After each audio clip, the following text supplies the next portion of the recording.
Welcome student. আজকে আমি আলোচনা করব ফ্যাসিবাদ সম্পর্কে। ফ্যাসিবাদের মনস্তাত্ত্বিক ব্যাখ্যা এবং ফ্যাসিবাদের রাজনৈতিক ব্যাখ্যা, অর্থাৎ ফ্যাসিবাদের মানসিক দিক থেকে কি কি বৈশিষ্ট্য লক্ষ্য করা যায় এবং অন্যদিকে রাজনৈতিক দিক থেকে ফ্যাসিবাদে কি কি বৈশিষ্ট্য লক্ষ্য করা যায় সেটা নিয়ে আলোচনা করলেই ফ্যাসিবাদের মনস্তাত্ত্বিক ব্যাখ্যা এবং ফ্যাসিবাদের রাজনৈতিক ব্যাখ্যা আমরা পাব। আমরা ফ্যাসিবাদ সম্পর্কে খুবই ভয় পাই। বর্তমান কালে যে কোনো গণতান্ত্রিক রাষ্ট্রের সরকারকে বিরোধীরা বা জনগণের একটা অংশ ফ্যাসিবাদী সরকারের আখ্যা দেয়। তাহলে ফ্যাসিবাদ সম্পর্কে সাধারণ মানুষের মধ্যে একটা ভয় সৃষ্টি করা হয়। ফ্যাসিবাদী ব্যবস্থা খারাপ ব্যবস্থা, গণতন্ত্রের বিরোধী একটা ব্যবস্থা, উদারনৈতিক গণতান্ত্রিক শাসন ব্যবস্থার বিরোধী একটা শাসন ব্যবস্থা। ফ্যাসিবাদ মার্ক্সবাদ অনুযায়ী যে সমাজতান্ত্রিক ব্যবস্থার কথা বলা হয়, সেই সমাজতান্ত্রিক ব্যবস্থার সাম্যবাদের বিরোধী একটা রাজনৈতিক ব্যবস্থা। তো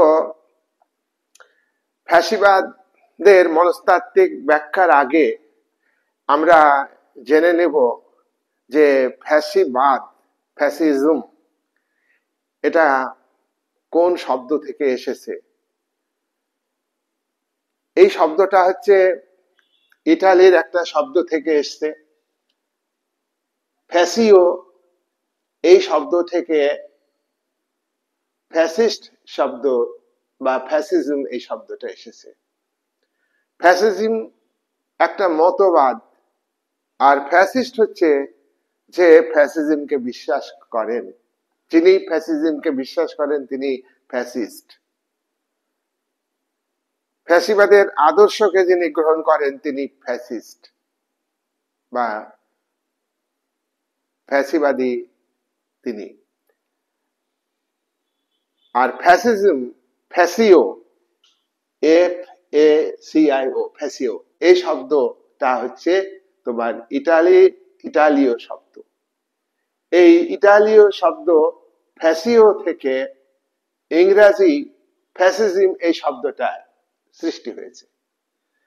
ফ্যাসিও শব্দটার অর্থ কি? ফ্যাসিও শব্দটার অর্থ হচ্ছে ঐক্য ও শৃঙ্খলা। ঐক্য ও শৃঙ্খলা। সমাজে যখন বিশৃঙ্খলা দেখা দেয়, সমাজে রাষ্ট্রের আইনকে জনগণ মানছে না, আইনের অনুশাসন নেই, মানে কি আইনকে না মানা, আইন মানুষ নিজের হাতে তুলে নিচ্ছে, বিচার করার ক্ষমতাটা নিজের হাতে তুলে নিচ্ছে, দুর্বল মানুষের উপরে সবলের অত্যাচার হচ্ছে,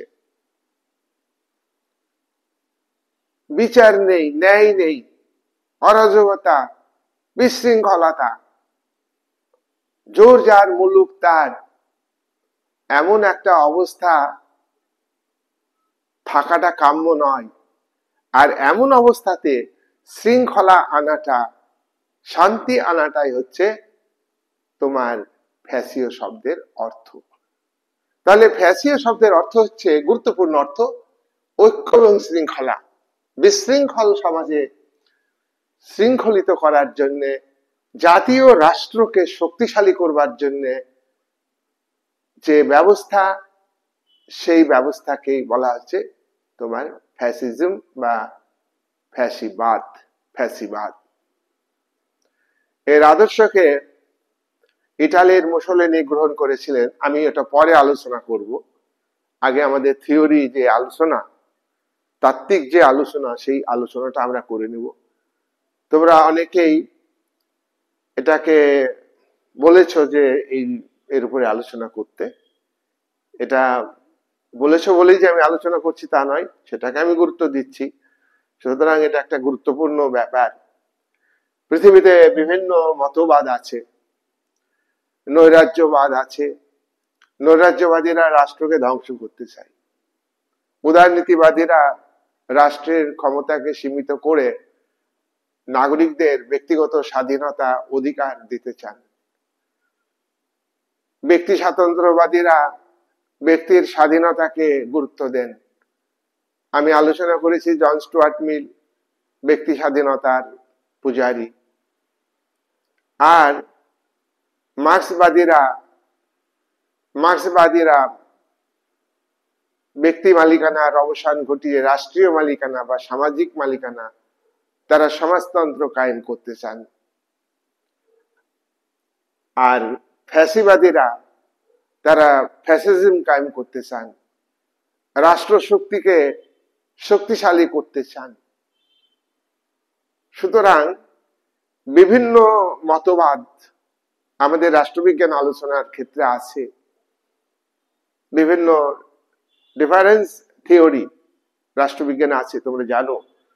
তার মধ্যে ফ্যাসিজম এটা একটা তত্ত্ব, এটা একটা মতবাদ। আর ফ্যাসিবাদ অনুযায়ী রাষ্ট্রীয় কাঠামো গড়ে ওঠে, তাকে বলা হয় ফ্যাসিবাদী রাষ্ট্র কাঠামো। তাই রাজনৈতিক ব্যবস্থাকে বিভিন্ন শ্রেণীতে ভাগ করা হয়। বিভিন্ন সময়ের প্রেক্ষাপটে, বিভিন্ন দেশের অর্থনৈতিক, রাজনৈতিক, সামাজিক প্রেক্ষাপটে বিভিন্ন রাজনৈতিক ব্যবস্থা গড়ে ওঠে। কি কি রাজনৈতিক ব্যবস্থা? উদারনৈতিক গণতান্ত্রিক রাজনৈতিক ব্যবস্থা। এটা উদারনীতিবাদী যে মতবাদ, সেই মতবাদ অনুযায়ী উদারনৈতিক রাজনৈতিক গণতান্ত্রিক ব্যবস্থা। 2, স্বৈরাচারী রাজনৈতিক ব্যবস্থা। শাসক জনমতকে গুরুত্ব দেন না, যেটা হলো উদারনীতিবাদের বিরোধী স্বৈরতান্ত্রিক রাজনৈতিক ব্যবস্থা। 3 হলো সর্বাত্মকবাদী রাজনৈতিক ব্যবস্থা। সর্বাত্মকবাদী রাজনৈতিক ব্যবস্থা দুটো দিক। একটা হলো একজন ব্যক্তির সর্বাত্মক কর্তৃত্ব, এটা হলো ফ্যাসিবাদ নাৎসিবাদী ব্যবস্থা অনুযায়ী হচ্ছে সর্বাত্মকবাদী রাজনৈতিক ব্যবস্থা। এটাকে ফ্যাসিবাদী রাজনৈতিক ব্যবস্থা বলা যায়। সর্বাত্মকবাদের একটা দিক ফ্যাসিবাদ। আর একটা হলো সর্বাত্মকবাদী রাজনৈতিক ব্যবস্থা হলো সর্বহারা শ্রেণীর একনায়কত্ব। সর্বহারা শ্রেণীর নেতৃত্বে সংগঠিত পরিচালিত যে শাসন ব্যবস্থা, যেটা সমাজতান্ত্রিক ব্যবস্থা। শ্রমিক শ্রেণীর একনায়কত্ব, সর্বহারা শ্রেণীর একনায়কত্ব। সর্বহারা কারা? যারা উৎপাদনের উপকরণের মালিকানা থেকে বঞ্চিত, শোষিত, নির্যাতিত, তাদেরকে বলা হয় সর্বহারা। উৎপাদনের উপকরণের মালিকানা তাদের হাতে নেই, তারা শ্রমশক্তি বিক্রি করে কোনো মতে মালিকের কাছ থেকে মজুরি পেয়ে জীবনযাপন করে, বেঁচে থাকে। এই শ্রেণীটা একনায়কত্ব। এই শ্রেণীর হাতে যখন ক্ষমতা যায়, সেটা মার্ক্সবাদ লেনিনবাদ অনুযায়ী এটা একটা রাজনৈতিক ব্যবস্থা। তাহলে সর্বাত্মকবাদের দুটো রাজনৈতিক ব্যবস্থা, একটা হলো একজন ব্যক্তির ডিক্টেটরশিপ, আর একটা হচ্ছে একটা ক্লাসের ডিক্টেটরশিপ। আর স্বৈরাচারী মানে শাসক, সামরিক শাসক হতে পারে, আবার উদারনৈতিক গণতান্ত্রিক সরকারও স্বৈরাচারী হয়ে যেতে পারে। জনমতকে উপেক্ষা করলো, গণমাধ্যমে স্বাধীনতা কেড়ে নিল, হতে পারে বাবারে এসে, তার পতন হবে পরে, কিন্তু হতে পারে। আর উদারনৈতিক গণতান্ত্রিক ব্যবস্থা, পৃথিবীতে প্রায় দেশে এখন উদারনৈতিক গণতান্ত্রিক রাজনৈতিক ব্যবস্থা চলছে। তাহলে আমরা 3 নম্বরে যে সর্বাত্মকবাদী রাজনৈতিক ব্যবস্থা, সেই ফ্যাসিবাদ অনুযায়ী তোমার যে শাসন ব্যবস্থা, সর্বাত্মকবাদী রাষ্ট্র কাঠামো, সেই কথা আমরা আলোচনা করব। তাই আমরা ফ্যাসিজমের বৈশিষ্ট্য মানেই হচ্ছে ফ্যাসিস্টদের বক্তব্য। আর ফ্যাসিজমের ধারণাই হলো তোমার, ব্যাখ্যা হলো তোমার ফ্যাসিবাদী রাষ্ট্র কাঠামোর ধারণা। তাহলে আজকে প্রথমে আলোচনা করব যে ফ্যাসিবাদের মনস্তাত্ত্বিক ব্যাখ্যা। 1 নম্বর, মনস্তাত্ত্বিক ব্যাখ্যা। ফ্যাসিবাদের মনস্তাত্ত্বিক ব্যাখ্যাতে কয়েকটা বিষয় আছে, আমরা আলোচনা করব। এক নম্বর হচ্ছে নিরাপত্তাহীনতা, ভয়, fair and insecurity. Fair and insecurity, দেশের রাষ্ট্র কাঠামোতে মন্দা দেখা দিতে পারে। মন্দা দেখা দিলে শ্রমিক ছাঁটাই হবে। মন্দা মানে কি? অতি উৎপাদন, ক্যাপিটালিস্ট বেশি অর্থ মূলধন বিনিয়োগ করেছে কারখানাতে, বেশি উৎপাদন হচ্ছে, অথচ বাজারে সাপ্লাইও বেশি যাচ্ছে, কিন্তু বিক্রি হচ্ছে না, চাহিদা কম। তখন অটোমেটিক্যালি যখন চাহিদা কমবে, যোগান কমাইতে হবে। আজ যোগান কমানো মানেই হলো উৎপাদন বন্ধ করতে হবে। আজ উৎপাদন বন্ধ হওয়া মানেই হলো শ্রমিক ছাঁটাই হবে। আর শ্রমিক ছাঁটাই মানে হলো শ্রমিক বিক্ষোভ হবে, যেটা দ্বিতীয় মহাযুদ্ধের আগে এবং প্রথম মহাযুদ্ধের পরে 30-এর দশকে ব্যাপক মন্দা দেখা দিয়েছিল। 1929 সালকে এটা মন্দার বছর বলা হয়। আমেরিকাতে ব্যাপক মন্দা দেখা দিয়েছিল। এটা হয় বলত কি? উৎপাদন বৃদ্ধি, অতি উৎপাদন মানে ক্যাপিটালিজমের বিকাশ, ধনতন্ত্রের উন্নতি হলে এটা হয়। তাহলে ধনতন্ত্রের উন্নতি হওয়াটাও বিপদ, কিন্তু সেটা ধনতন্ত্রের ক্রাইসিস তৈরি করে, সংকট তৈরি করে।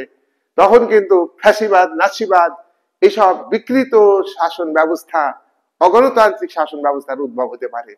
তো এখানে মন্দা দেখা দিলে মানে মানুষের মধ্যে মন্দা দেখা দিলে কি হবে? তোমার মানুষের মধ্যে একটা ভয় তৈরি হবে। বেকারত্ব দেখা দিলে, বেকাররা লেখাপড়া শিখছে যারা যুব শক্তি, তাদের কাজ পাবে না। শিল্প কারখানা বন্ধ হওয়া মানে কি? সেখানে বেকারের সংখ্যা বাড়বে। দেশের ডেভেলপমেন্ট না হইলে, শিল্প তৈরি না হইলে দেশের বেকারত্ব বাড়বে। সেটা কিন্তু শিল্পায়নের প্রথম যুগে। আর আজকে কিন্তু বর্তমানে বিশ্বায়নের যুগে শিল্প বিপ্লব যতই হোক, বেকার সংখ্যা বাড়বে, কমবে না কিন্তু। এবার শিল্পজাত দ্রব্য বিক্রি করবার জন্য আজকে শিল্পপতি নিজে কাজ করে না, ম্যানেজমেন্ট তৈরি করে। সেই ম্যানেজমেন্টের সঙ্গে দরকার হলো ইঞ্জিনিয়ার, যারা অ্যাকাউন্ট্যান্ট, এরা পাবে। কিন্তু একজন একটা শারীরিক পরিশ্রম করা লেবারের আজকে বর্তমানে দরকার নেই। তাহলে শিল্পায়নের প্রথম যুগে এটা ছিল।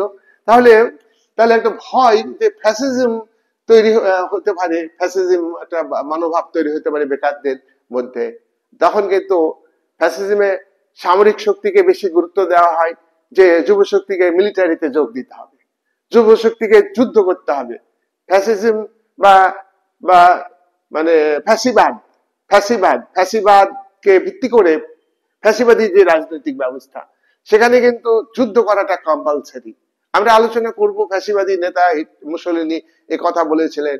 আবার নাৎসিবাদী, তিনিও কিন্তু এই ফ্যাসিবাদের বৈশিষ্ট্যগুলিকে গঠন করেছিলেন। নাৎসিবাদী, ওনার পার্টির নাম ছিল, জার্মানির এক নায়ক হিটলার, তার পার্টির নাম ছিল নাৎসিবাদী, কিন্তু উনিও ফ্যাসিজমের যে বৈশিষ্ট্য সেগুলিকে নিজের দেশে প্রয়োগ করেছিলেন। তাহলে বেকারত্ব বাড়বে, এটা একটা আশঙ্কা। তার মন্দা দেখা দেবে, এটা একটা আশঙ্কা।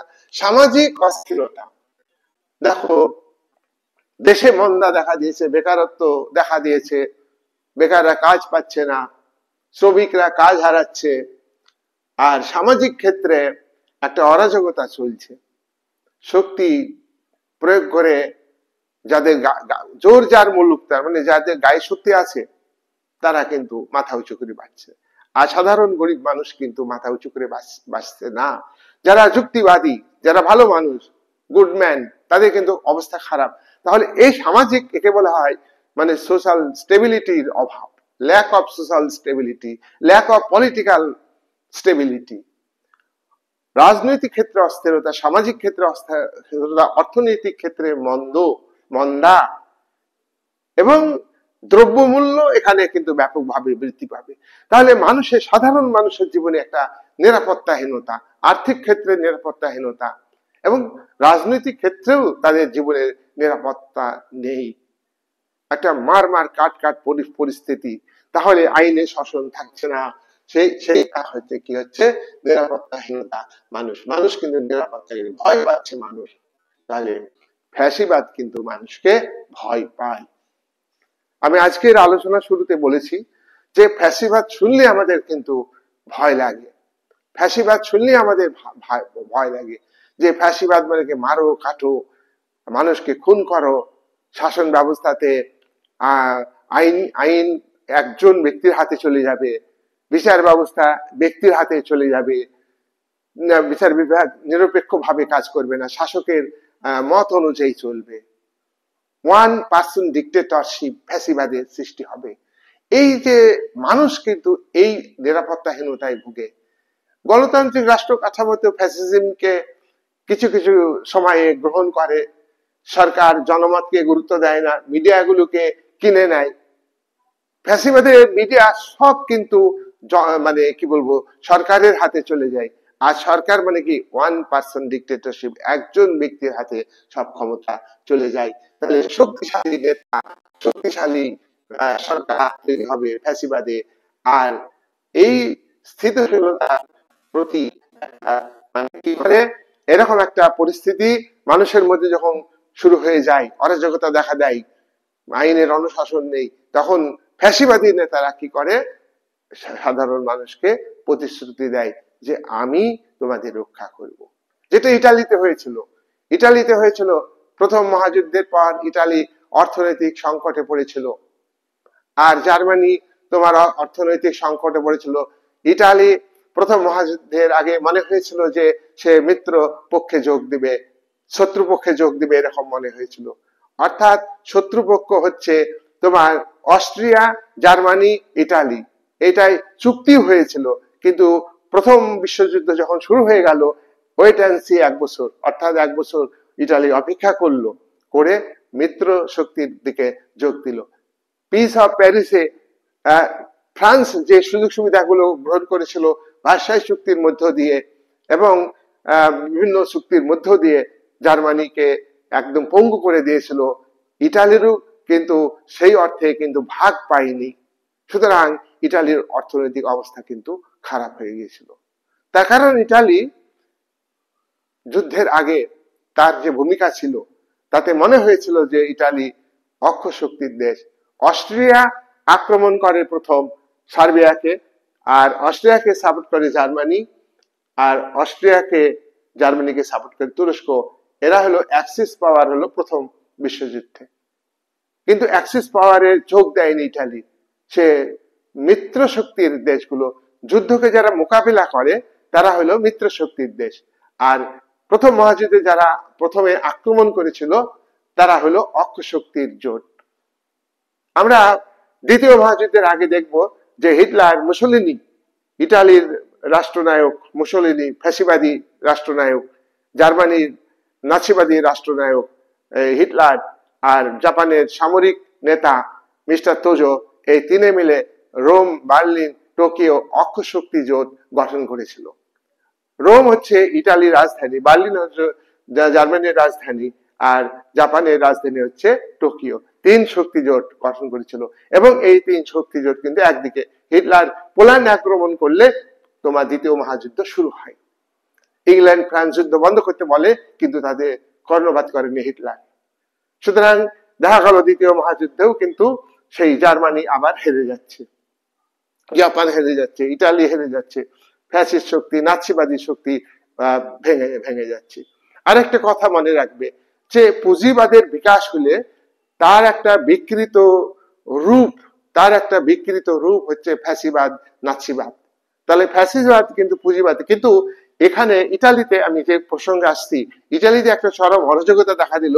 তো ইটালির শাসককে মুসোলিনি দায়ী করেছিলেন। মুসোলিনি সৈনিক ছিলেন একজন এবং তাকে কিন্তু সাসপেন্ড করা হয়েছিল। মুসোলিনিকে সাসপেন্ড করা হলে সে আবার নতুন 1919 সালেই যে বছর তাকে সৈনিকের হিসাব থেকে সাসপেন্ড করা হয়েছিল, তাকে সে আবার নিজে পার্টি তৈরি করেছে, ফ্যাসিস্ট পার্টি। আর এই সময়ে ইটালিতে চরম অর্থনৈতিক সংকট, মন্দা দেখা দিয়েছে। যে কথা আমি বললাম, মন্দা কাকে বলে, মন্দা দেখা দিয়েছে, অস্থিরতা, পলিটিক্যাল স্টেবিলিটি নাই, সামাজিক ক্ষেত্রে নিরাপত্তা নাই মানুষের। তখন কিন্তু একটা সুশাসন চাইছে মানুষ। সেই পরিস্থিতিতে এই ফ্যাসিস্ট নেতা অর্থাৎ ফ্যাসিবাদী পার্টির নেতা তোমার মুসোলিনি মানুষের কাছে তুলে ধরেছিল যে অরাজকতা আমরা দূর করব, আমরা করব। সুতরাং এই যে মানুষের একটা ভয়ের একটা পরিস্থিতি, নিরাপত্তাহীনতার পরিস্থিতি, সেইখানে কিন্তু নিরাপত্তা দিতে শক্তিশালী ফ্যাসিবাদী নেতারা চেষ্টা করেছিলেন এবং নিরাপত্তা দিয়েছিলেন। পরবর্তী কি হয়েছে সেটা আমি পরে আলোচনা করব। তাহলে নিরাপত্তাহীনতার ভয়, এর থেকেই কিন্তু ফ্যাসিবাদী ব্যবস্থা কায়েমের একটা সুযোগ তৈরি হয়ে যায় এবং এই ফ্যাসিবাদী সরকারও কিন্তু আমরা দেখব 1926 সালে প্রতিষ্ঠিত হয়েছে। ভয়, মানুষের ভয় এবং জীবনের নিরাপত্তা, এর থেকে ফ্যাসিবাদী মানসিকতা এবং ফ্যাসিবাদকে তারা অ্যাকসেপ্ট করেছে, নির্বাচনে তারা জয়লাভ করেছে, তাহলে জনসমর্থন পেয়ে গিয়েছে। তাহলে ভয় থেকে, নিরাপত্তাহীনতা থেকে, বিশৃঙ্খল পরিস্থিতি থেকে একটা সুশৃঙ্খল পরিস্থিতি তৈরি এবং পলিটিক্যাল স্টেবিলিটি, সোশ্যাল স্টেবিলিটি, এইগুলোর জন্য তোমার ফ্যাসিবাদী মানসিকতা মানুষ গ্রহণ করেছে। এটা হলো ফ্যাসিবাদের মনস্তাত্ত্বিক দিক, মন থেকে মানুষ গ্রহণ করে নিয়েছিল। নেক্সট, দুই হচ্ছে শক্তিশালী নেতার প্রতি আকর্ষণ। ফ্যাসিবাদে মানুষ যখন খুব সংকটে পড়ে, দেশের মানুষ যখন সংকটে পড়ে, ইটালির মানুষ সংকটে পড়েছিল, চরম অর্থনৈতিক মন্দা, শুধু ইটালি না, পুঁজিবাদী দেশগুলোতে তোমার অর্থনৈতিক মন্দা দেখা দিয়েছিল। মার্ক্সবাদ অনুযায়ী যখন পুঁজিবাদের উন্নতি হবে, তখনই তো উন্নতি মানে কি, অতি উৎপাদন থেকে উন্নতি, উৎপাদন শক্তি ব্যাপকভাবে উন্নত দিকে যায়, ইমপ্লিমেন্ট হয়, উৎপাদন বাড়ছে। পুঁজিবাদের এই শিল্পায়নের যুগে শ্রমিকের সংখ্যা বেশি, আর শ্রমিক মানে অধিকাংশ মানুষই শ্রমিক, তারা খুব গরিব, তাদের ক্রয় ক্ষমতা কম, আর উৎপাদন হচ্ছে বেশি পরিমাণে, জাইগেন্টিক প্রোডাকশন হচ্ছে, সেই প্রোডাকশন কেনার পয়সা শ্রমজীবী মানুষের নেই। তখন কি করবে? তখন অর্থনীতিতে অতি উৎপাদন আর থাকবে না, মালিককে উৎপাদন বন্ধ করে দিতে হবে। দ্রব্য বিক্রি না হলে, দ্রব্য সাপ্লাই হলো, বিক্রি হলো না, কেন হলো? মানুষের ক্রয় ক্ষমতা কম। তখন শিল্পপতিরা সেই দেশের সরকারের অনুমতি নিয়ে দেশের বাজার যখন কমে যায়, তখন বিদেশে যায়, তখন একটা দেশের সঙ্গে আরেকটা দেশের যুদ্ধ বেঁধে যায়। তাহলে পুঁজিবাদের বিকাশ ফলটা কিন্তু ভালো না। পুঁজিবাদের বিকাশের ফল আপাত দৃষ্টিতে ভালো, একটা দেশের আর্থিক উন্নতি হচ্ছে, কিন্তু সেই দেশের অধিকাংশ মানুষ গরিব। আজকে বিশ্বায়নের যুগে যে শিল্পায়ন হচ্ছে, আজকে যেসব দেশ শিল্পে উন্নত করছে, সেই সব দেশে কিন্তু গরিবের সংখ্যা কম না, সেই সব দেশে ধনবৈষম্য কিন্তু বাড়ছে।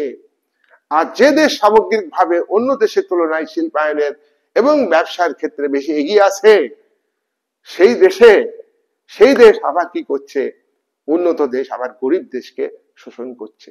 কোর স্টেটস, উন্নত দেশ উন্নয়নশীল দেশকে শোষণ করছে, প্লাস অনুন্নত দেশগুলিকে শোষণ করছে। ওকে, তাহলে আমরা দেখছি পুঁজিবাদের যে ভালো ফসল, ভালো দিক, এটা কিন্তু কার্যকরী হয় না। এটা অনেক সময় খারাপ দিকটাই কিন্তু হাইলাইট হয়ে যায়। আমরা কিন্তু দেখছি সেই মন্দা দেখছি। এখন মানুষ কি চাইছে? যে শক্তিশালী নেতার প্রতি আকর্ষণ সৃষ্টি হলো, মানুষ চাইছে আমরা শক্তিশালী নেতা চাই, সে ফ্যাসিবাদী হোক আর ভালো হোক। তাহলে ব্যক্তিগত কর্তৃত্ব, ব্যক্তিগত ক্যারিসমা, মহিমা ব্যক্তিগত, হিটলার তার দেশে মহিমা সৃষ্টি করতে পেরেছে, ব্যক্তিগত ক্যারিসমা তৈরি করতে পেরেছে। কারণ জার্মান জাতির উপর যে অর্থনৈতিক বোঝা মিত্র শক্তির দেশগুলো চাপিয়ে দিয়েছিল, সামরিক শক্তি ভেঙে চুরমার করে দিয়েছিল, শিল্পায়ন দখল করে নিয়েছিল ফ্রান্স, হিটলারের ফ্যাসিস্ট পার্টি বোঝাতে পেরেছিল। জার্মানির ক্ষেত্রে মুসোলিনি তার দেশের জনগণকে বোঝাতে পেরেছিল ফ্যাসিবাদী নীতি দিয়ে, যে আমরা ফ্যাসিস্ট পার্টি হলো মানে সলভার, প্রবলেম সলভার হচ্ছে, প্রবলেম যত সব প্রবলেম আছে আমরা সলভ করে দেব। সেই জন্য একটা মানসিক দিকে জনগণ, ইটালির জনগণ এই সংকটকালে কর্তৃত্ববাদী ব্যক্তিকে নিজেকে মানে কি বলবো, কর্তৃত্ববাদী ব্যক্তিকে সমর্থন করেছিল। আর কর্তৃত্ববাদী ব্যক্তি নিজেকে তোমার দুর্বল মনে করে, কিন্তু শক্তির পূজারী সে। তাহলে ফ্যাসিবাদী নেতারা শক্তির পূজারী, শক্তির পূজারী, এই ভাবনাটা, শক্তির পূজারী, এই পূজারী, আর তাকে সম্মান করতে হবে, মর্যাদা করতে হবে। একজন শক্তিশালী নেতা মানুষ চাইছে, সুশৃঙ্খল, সে খারাপ কি ভালো এটা কিন্তু ভাবছে না। এই এই ভাবনাটাই হচ্ছে জনগণের মধ্যে চলে আসে। এটা ফ্যাসিবাদের মনস্তাত্ত্বিক দিক। নেক্সট হচ্ছে 3 নাম্বার, শত্রু তৈরির মনস্তত্ত্ব, নিজেদের সমস্যার জন্য অন্যদের দোষী করা। ফ্যাসিবাদে নিজেদের নিজেদের নিজেদের শক্তিকে বৃদ্ধি করার জন্য শত্রু তৈরি করার মানসিকতা তৈরি করে। জনগণের মধ্যে প্রচার করা হয় যে অপরেরা আমাদের শত্রু, নিজেদের সমস্যা দোষী করা হবে অন্যকে। ফ্যাসিবাদ ইহুদিদের দোষী করেছে। ইহুদিরা যাযাবর জাতি, তারা কোথায় গিয়ে বসবাস করবে? তোমরা জানো যে প্যালেস্টাইনের একটা অংশ বিভাজন করে সেখানে যাযাবর হিসেবে ইহুদিরা ছিল। তারা নিজেদের রাষ্ট্র প্রতিষ্ঠিত করেছে, ইসরায়েল রাষ্ট্র তৈরি হয়েছে। তারা রাষ্ট্রের অস্তিত্ব রক্ষার জন্য মধ্যপ্রাচ্যে প্রায় সময় যুদ্ধ করছে। আবার তাদের মধ্যে আগ্রাসী মানসিকতা তৈরি হয়েছে। এই ফ্যাসিস্টদের মধ্যে ইহুদি বিদ্বেষী, কমিউনিস্ট বিদ্বেষী, কমিউনিস্টদের পাত্তা দিলে হবে না। এইভাবে মানুষের মধ্যে একটা ভয় তৈরি করে দিয়েছিল কমিউনিস্টরা। বিদেশি শক্তি সংখ্যালঘু, এদেরকে মানুষের মধ্যে প্রচার করেছে কমিউনিস্টরা দেশের শত্রু। মানুষের মধ্যে প্রচার করেছে ফ্যাসিবাদ, যে ওরা আমাদের শত্রু, ইহুদিরা আমাদের শত্রু। এটা হচ্ছে জনগণের মধ্যে মানসিক দিক দিয়ে প্রচার করা, যে জনগণ মানসিক দিক থেকে দৃঢ় হোক, যে ফ্যাসিবাদকে সমর্থন করুক। এটা ফ্যাসিবাদের একটা, মানে কি বলবো, ফ্যাসিবাদের একটা বিষয়, মনস্তাত্ত্বিক বিষয় ফ্যাসিবাদের। 4 নাম্বার, বীর মানসিকতা। দেখো, দলের মধ্যে মানুষ নিজের ব্যক্তিত্ব হারায়, বীর মানসিকতা। ফ্যাসিবাদ এমন ভাবে প্রপাগান্ডা করে, ফ্যাসিস্ট পার্টির আদর্শকে এমন ভাবে তুলে ধরে যে ওই পার্টির মধ্যে যারা সমর্থক থাকে তারা ব্যক্তিগত ভাবনাটা ভাবে না, পার্টিগত ভাবনা ভাবে, ফ্যাসিবাদী পার্টির ভাবনা ভাবে, যে আমাদের ফ্যাসিস্ট আদর্শকে প্রতিষ্ঠিত করতে হবে। তাহলে এখানে কি দেখো, যে একটা ভীর মানসিকতা মানে কি, মানে ফ্যাসিবাদ জনগণকে আবেগ দিয়ে নিয়ন্ত্রণ করে। ফ্যাসিবাদ জনগণকে আবেগ দিয়ে নিয়ন্ত্রণ করে, প্রতীক দিয়ে নিয়ন্ত্রণ করে। আমরা দেখবো যে মুসোলিনি একটা প্রতীক ব্যবহার করেছিলেন, রোমের রাজশক্তির প্রতীক ছিল ফ্যাসিস। সেই ফ্যাসিস হচ্ছে ফ্যাসিবাদী পার্টির হচ্ছে প্রতীক। ফ্যাসিস হচ্ছে ফ্যাসিবাদী পার্টির প্রতীক। আর ফ্যাসিস্ট পার্টি গঠন হয়েছিল, ফ্যাসিস্ট পার্টির প্রতীক ছিল দড়ি বাঁধা কাষ্ঠদণ্ড। দড়ি বাঁধা কাষ্ঠদণ্ড হচ্ছে এই প্রতীক। এই প্রতীক দেখলেই মানুষ কিন্তু ঐক্যবদ্ধ হয়ে যেত। তাহলে এটা মানসিক ব্যাপার, যে এক হতে হবে, ফ্যাসিস্ট আদর্শকে গ্রহণ করতে হবে। তারা পতাকা নিচে জাতীয়তাবাদ, পতাকা, স্লোগান, মিছিল, এগুলো ফ্যাসিবাদের বৈশিষ্ট্য। পতাকা দেখে ঐক্যবদ্ধ হওয়া, মিলিটারি, ফ্যাসিবাদী পার্টির যারা মিলিটারি চাকরি করেন তাদের মধ্যে একতা, তাদের মধ্যে মিছিল করার ক্ষমতা জনগণের মধ্যে। নেক্সট হচ্ছে ফ্যাসিবাদের মনস্তাত্ত্বিক বিষয় হচ্ছে হিংসা, সন্ত্রাস, ভীতি, এগুলো ফ্যাসিবাদের সঙ্গে যুক্ত। ফ্যাসিবাদের সবসময় একটা সন্ত্রাস, ত্রাস মানসিকতা থাকবে। আক্রমণ করো, প্রতিরোধ করো, যুদ্ধ করো, এই মানসিকতা। মুসোলিনি ফ্যাসিস্ট নেতা, তিনি বলেছিলেন, তিনি এই ফ্যাসিজমকে প্রথম প্রতিষ্ঠিত করেছিলেন বিশ্বে। তিনি বলেছিলেন মানুষের মধ্যে এই মানসিকতা থাকবে, পুরুষদের মধ্যে, যে নারী হলে যেমন মাতৃত্ব গ্রহণ করে, তেমনি পুরুষ হওয়া মানে যুদ্ধ করতে হবে। নারী মানে মাতৃত্ব গ্রহণ করবে, এটা প্রকৃতির নিয়মে, তাকে সন্তান প্রসব করতে হবে, সন্তান ধারণ করতে হবে। তেমনি ভাবে পুরুষ হলে যুদ্ধ করতে হবে, এটা প্রকৃতিগত হতে হবে। এই ব্যাখ্যা মুসলিনীর, এই যে ব্যাখ্যা, এর ফলে কি হয়েছে, একটা মানসিকতা তৈরি হয়েছে। মানে প্রতিষ্ঠিত করবার জন্য জনগণের আবেগকে কাজে লাগিয়েছিলেন। ইটালির মধ্যে একটা জাতীয়তাবাদ, ইটালির মধ্যে যে জাতীয়তাবাদ কিন্তু উগ্র জাতীয়তাবাদ, বিকৃত জাতীয়তাবাদ। হিটলার যেমন এই ফ্যাসিজমের আদর্শকে গ্রহণ করেছিলেন তার নাজি পার্টির মাধ্যমে, নাৎসি পার্টির মাধ্যমে তিনি প্রচারও করেছিলেন। তাহলে এই যে ফ্যাসিজমের আদর্শ, দেখো মোটামুটি সেম টাইমে মুসলিনী এবং হিটলার পরে ক্ষমতায় এসছেন, আর মুসলিনী আগে ক্ষমতায় এসছেন। ইটালিতে মুসলিনী ফ্যাসিস্ট নেতা, ফ্যাসিজমকে ভিত্তি করে শাসন ব্যবস্থা পরিচালনা করেছিলেন তিনি 1926 সালে, আর হিটলার 33 সালে প্রধানমন্ত্রী হয়েছিলেন। আর জার্মানির হিন্ডেনবার্গ চ্যান্সেলর, তিনি মারা গেলেন 1934 সালে। ফুল পাওয়ারে তিনি এসেছেন 34 সালে, আর মুসলিনী পাওয়ারে এসেছেন 1926 সালে। যাই হোক, দেখো হিংসা ত্রাস মানে কি? মুসলিনীর একটাই টার্গেট ছিল 1919 সালের ফ্যাসিবাদী পার্টিকে,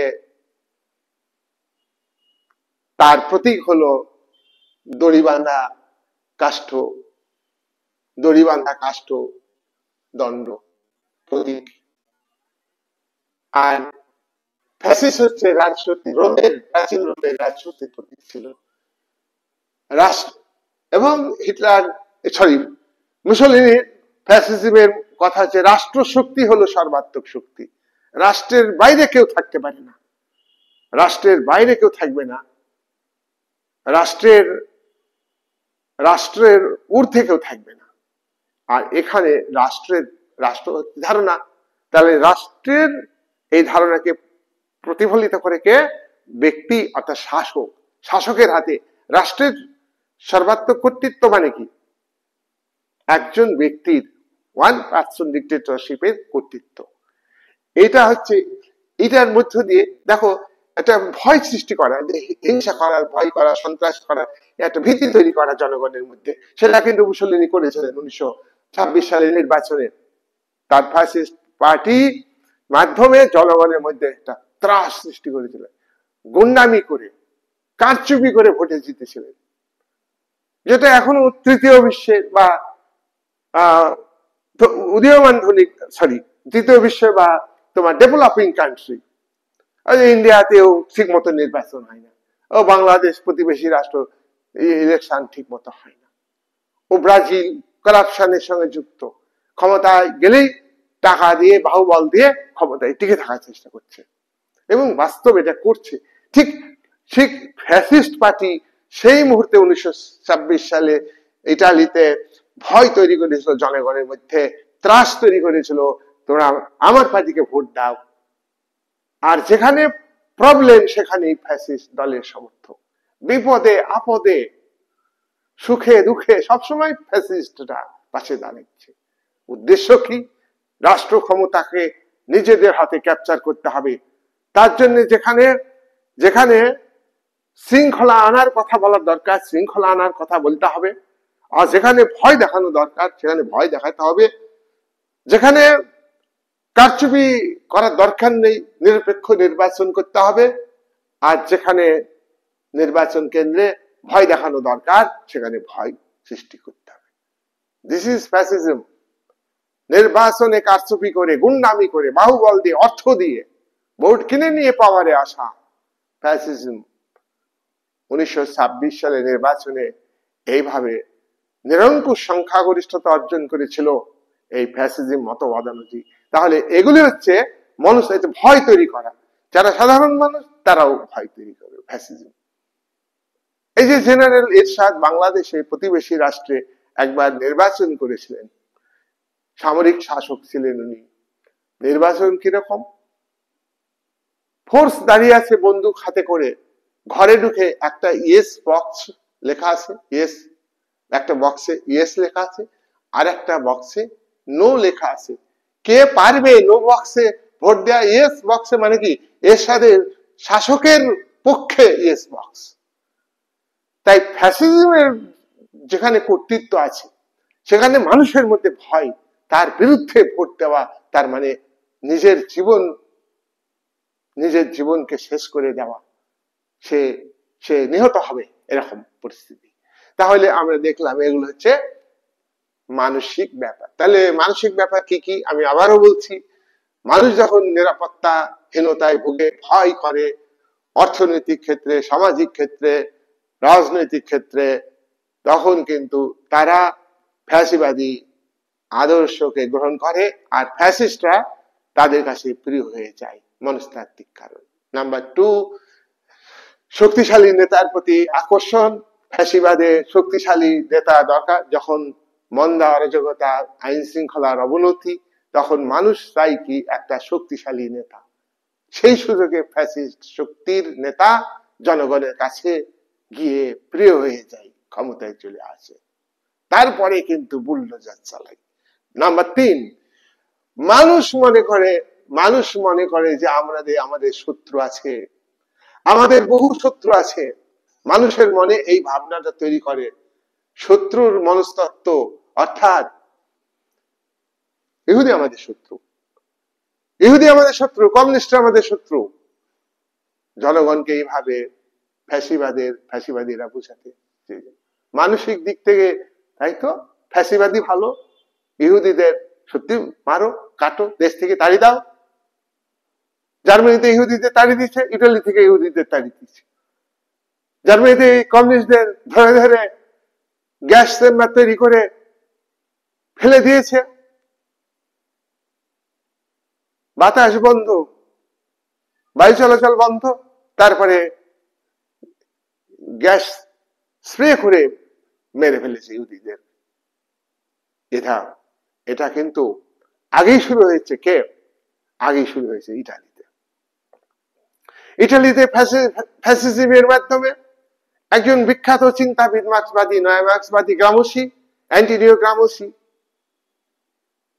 তাকে 1926 থেকে এই ফ্যাসিস্ট সরকার জেলে পুরে রেখেছিল। 1938 সালে তিনি 37 সালে তিনি মারা যান।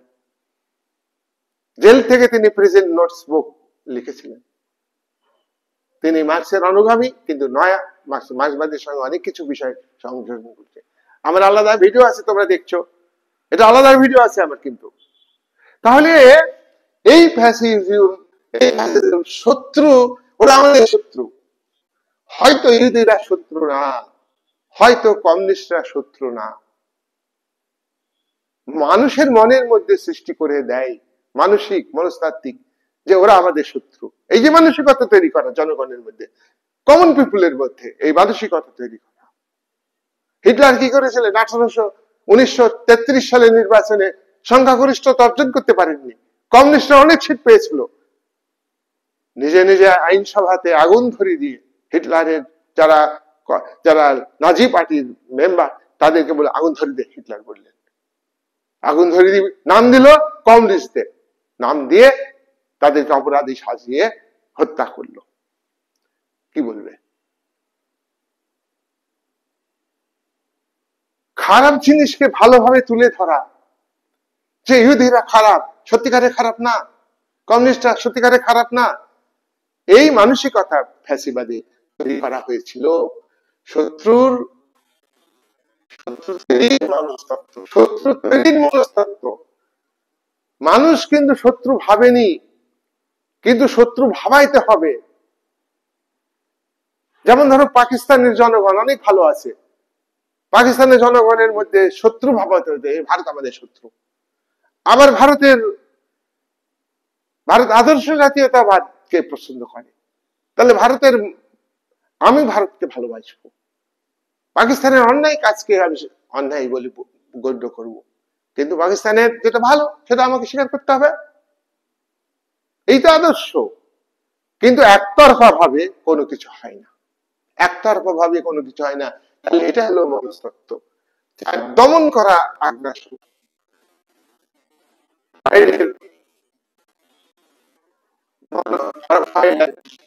মানুষের অবচেতন রাগ, আগ্রাসন ফ্যাসিবাদী রাজনৈতিক কাজে লাগায়। খুব মজা কথা, ফ্রয়েড একজন শিক্ষাবিদ, তিনি বলেছেন যে মানুষের অবচেতন মন আছে। আমাদের কিন্তু চেতন মনটা ছোট এরিয়াটা, মনের চেতনাটা, অবচেতন মনটা অনেক বড়।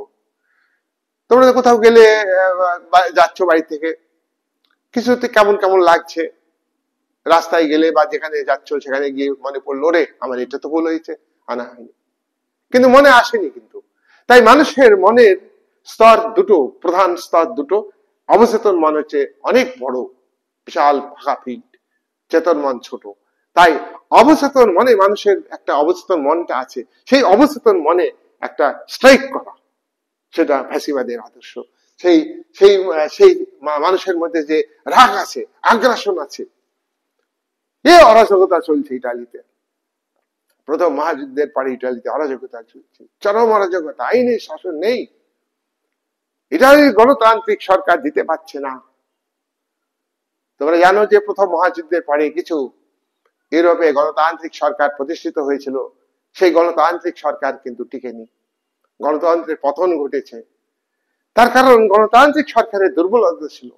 জার্মানির উইমার গণতান্ত্রিক সরকার কথা বলতে পারেনি, ভার্সাই চুক্তি যখন জোর করে সই করে নিয়েছিল মিত্রপক্ষের দেশগুলি ফ্রান্সের কর্তৃত্বে, হিটলার এটা বোঝাতে পেরেছিলেন জার্মানির লোককে, তার জন্য তিনি ফ্যাসিজম আদর্শকে নাজি পার্টির মাধ্যমে তুলে ধরেছিলেন।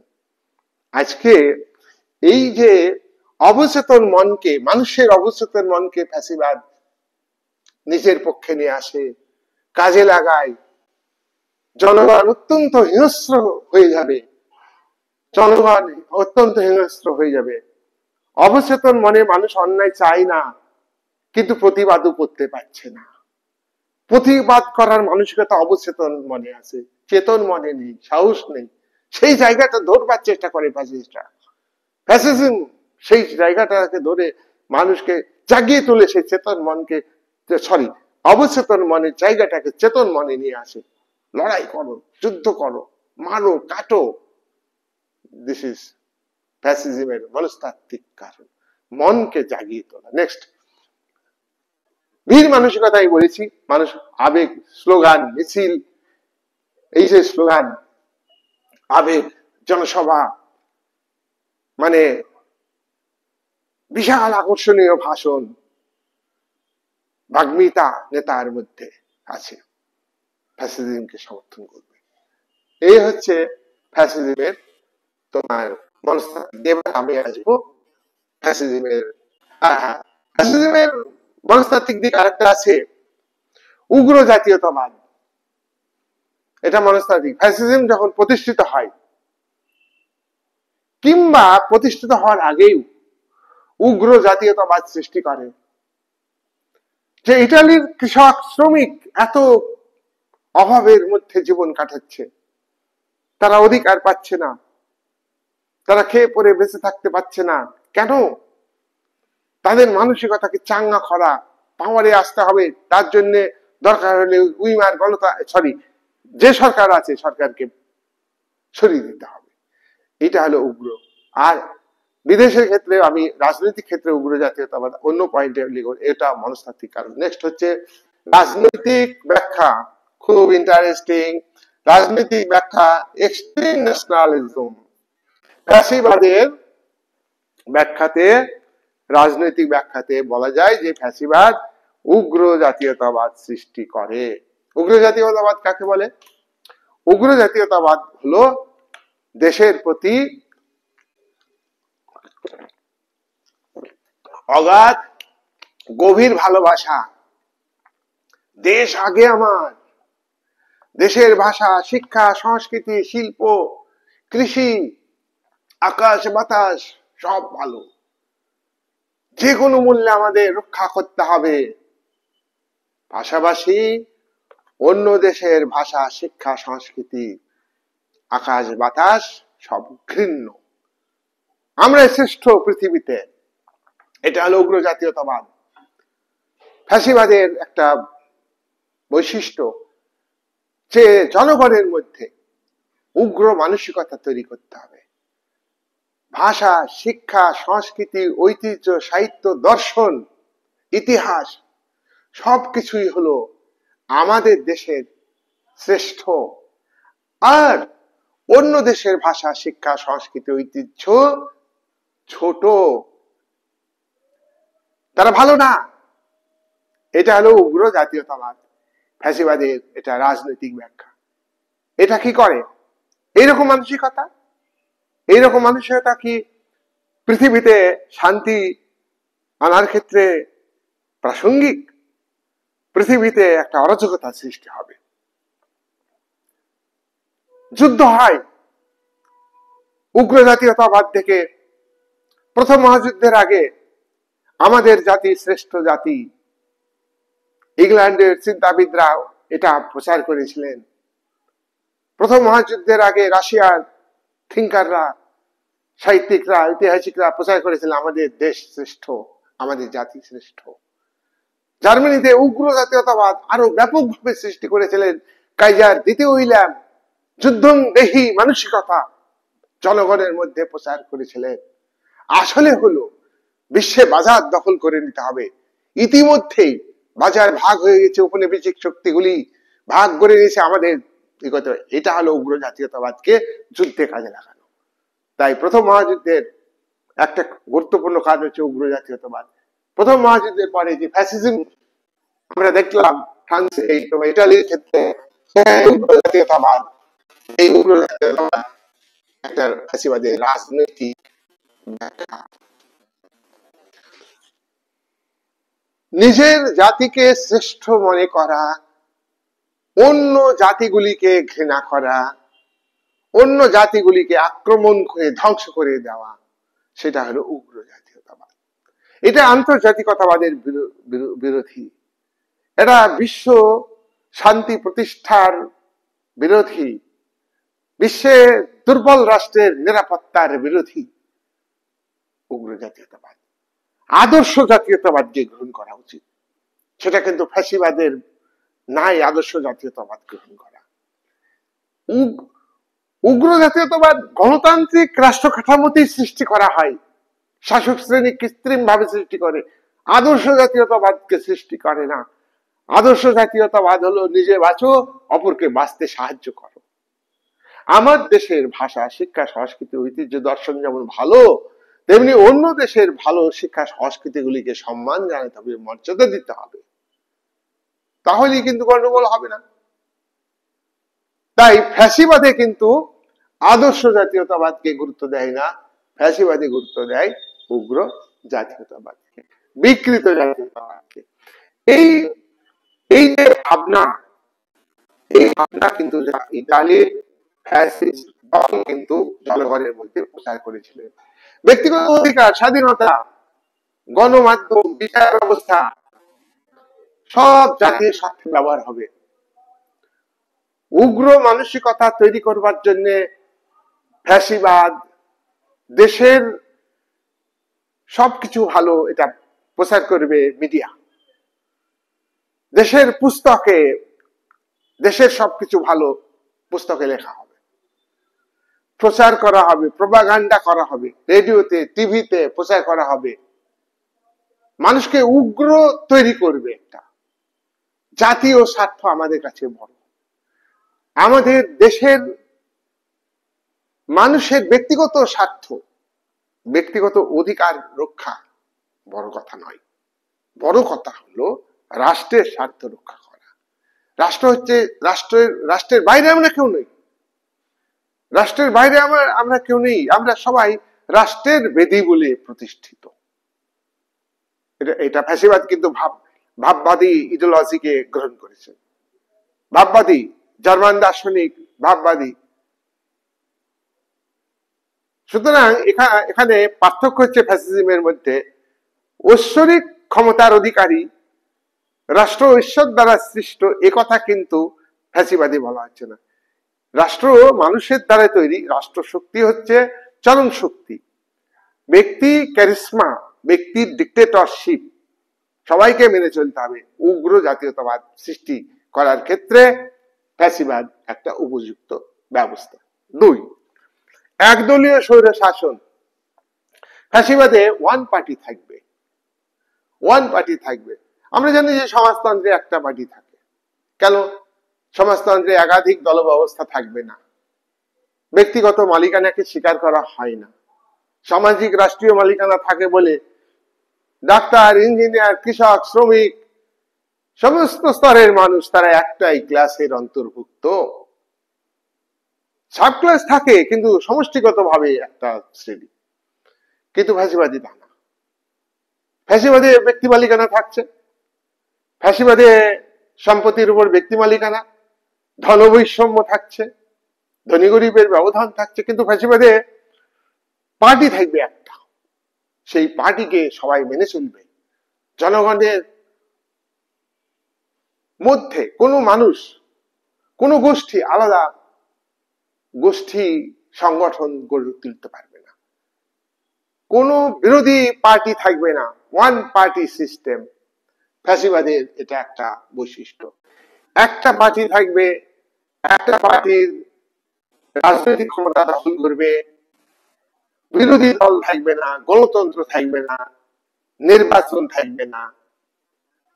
এবং ফ্যাসিবাদের এই একটা পার্টি প্রচার করবে আমাদের রাষ্ট্র হচ্ছে একটা, আর রাষ্ট্রের বাইরে অন্য কিছু নেই, তাই দল থাকবে না, অধিকার থাকবে না, স্বাধীনতা থাকবে না। একটা দলের প্রতীক, যেটা ইটালির ক্ষেত্রে ছিল দড়িবাঁধা কাষ্ঠদণ্ড, দলের প্রতীক ছিল। এটাকে সবাই সম্মান করবে, এটাই প্রতীক। এবং একটা দলের হয়ে মিছিল করতে হবে, আর কোন দলের মিছিল চলবে না। এখানে কণ্ঠরোধ করা হবে মিলিটারি দিয়ে, গোয়েন্দা দিয়ে, স্টেট পাওয়ারকে ব্যবহার করে দমিয়ে দেওয়া হবে। বিরোধী দল থাকলে এটাকে মুছে দেওয়া হবে।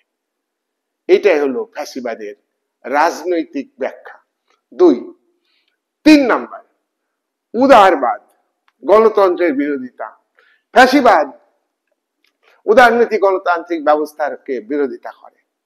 দেখো, ফ্যাসিবাদে ব্যক্তিগত সম্পদের উপর ব্যক্তিগত মালিকানা থাকবে, রাষ্ট্রীয় মালিকানা নয়। কিন্তু ব্যক্তি মালিকানার উপর রাষ্ট্রের কঠোর নিয়ন্ত্রণ থাকবে, কঠোর নিয়ন্ত্রণ থাকবে। যা মূলধন বিনিয়োগ করতে বলবে তাই বিনিয়োগ করতে হবে। উৎপাদনে শ্রমিকদের কোনো ধর্মঘট করার অধিকার থাকবে না, কৃষিতে ক্ষেত মজুরের কোনো ধর্মঘট করার অধিকার থাকবে না। ফুললি স্টেট কন্ট্রোল ফ্যাসিবাদী তে থাকবে, ব্যক্তি মালিকানা থাকবে। এটা উদারনীতিবাদের বৈশিষ্ট্য হচ্ছে ব্যক্তি মালিকানা থাকবে, ব্যক্তিগত মালিকানা থাকবে সম্পত্তির উপর, ব্যক্তি উদ্যোগ, ব্যক্তি। এখানে রাষ্ট্র উৎপাদনে পরিবেশ তৈরি করে দিবে। বিশ্বায়নের যুগে রাষ্ট্র অতন্দ্র প্রহরী কাজ করছে।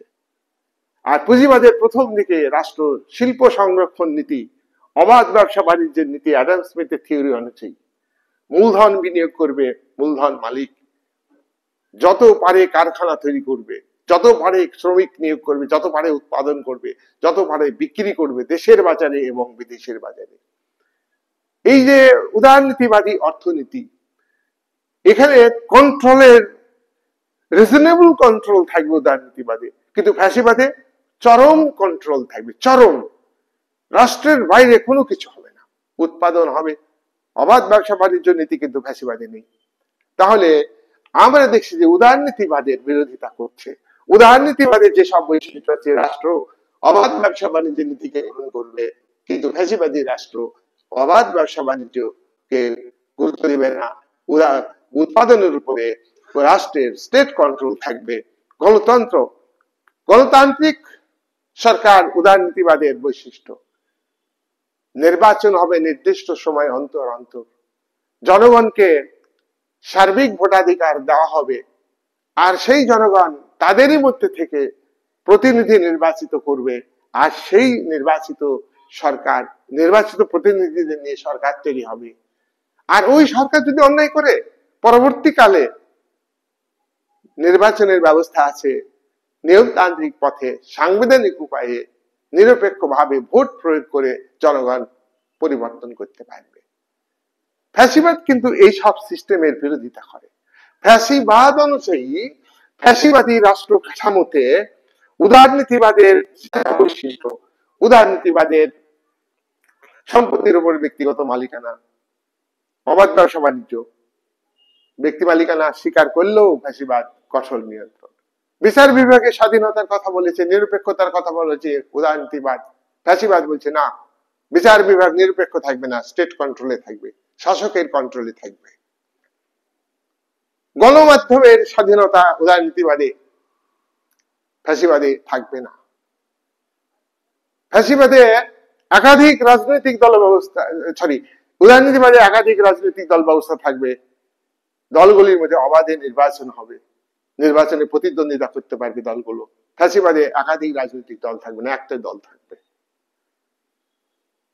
তাহলে উদারনীতিবাদের আরো যেসব ব্যক্তি স্বাধীনতা, ব্যক্তিগত অধিকার, বিভিন্ন উদারনীতি গণতান্ত্রিক রাষ্ট্রের সংবিধানে ব্যক্তিগত স্বাধীনতার কথা বলে, ফ্যাসিবাদে এগুলোকে বিলুপ্ত করার কথা বলা হয়েছে। ব্যক্তি স্বাধীনতা থাকবে না, ব্যক্তিগত অধিকার থাকবে না, স্বাধীনভাবে মত প্রকাশের অধিকার থাকবে না, স্বাধীনভাবে চলাফেরা করার অধিকার থাকবে না। ফ্যাসিবাদে স্বাধীনভাবে সভা সমিতি গঠন করা, অ্যাসোসিয়েশন গঠন করা অধিকার জনগণের থাকবে না। মিডিয়া স্বাধীনভাবে কাজ করবে না, মিডিয়া নিয়ন্ত্রণে থাকবে। এইভাবে ফ্যাসিবাদ উদারনীতিবাদের বিরোধিতা করে এবং গণতন্ত্রের বিরোধিতা করে। চরম ক্ষমতা ফ্যাসিবাদে রাষ্ট্রের হাতে থাকবে, রাষ্ট্রের বাইরে কোনো কিছু থাকবে না। যা কিছু আছে রাষ্ট্রের ভিতরে সব রাষ্ট্রের নিয়ন্ত্রণে থাকবে। সবকিছুর অস্তিত্ব রাষ্ট্রের উপর নির্ভর করছে। রাষ্ট্র হচ্ছে কনসেপশন, ধারণা, এটাকে বাস্তবে রূপ দান করে সরকার। আর এ ফ্যাসিবাদী সরকার হচ্ছে একজন ব্যক্তি, ওয়ান পার্সন ডিক্টেটরশিপ। তাকে যারা শাসনে পরামর্শ দেবেন তারা কিন্তু তার অধীনে কাজ করতে বাধ্য। কঠোর নিয়ন্ত্রণ থাকবে। স্টেটের গোয়েন্দা, পুলিশ, মিলিটারি, ফ্যাসিবাদী রাষ্ট্রে স্টেটের গোয়েন্দা, মিলিটারি, গণমাধ্যম সবকিছু নিয়ন্ত্রণে থাকবে একজন ব্যক্তি, একজন শাসকের হাতে। নেক্সট, এটা রাজনৈতিক বৈশিষ্ট্য। সামরিকবাদ ও হিংসা। ফ্যাসিবাদ অনুযায়ী একটা জাতিকে শক্তিশালী করতে হবে, একটা জাতিকে যুদ্ধ করতে হবে। ফ্যাসিবাদী রাষ্ট্রে বলা হয় যে, ফ্যাসিজমে বলা হয় যে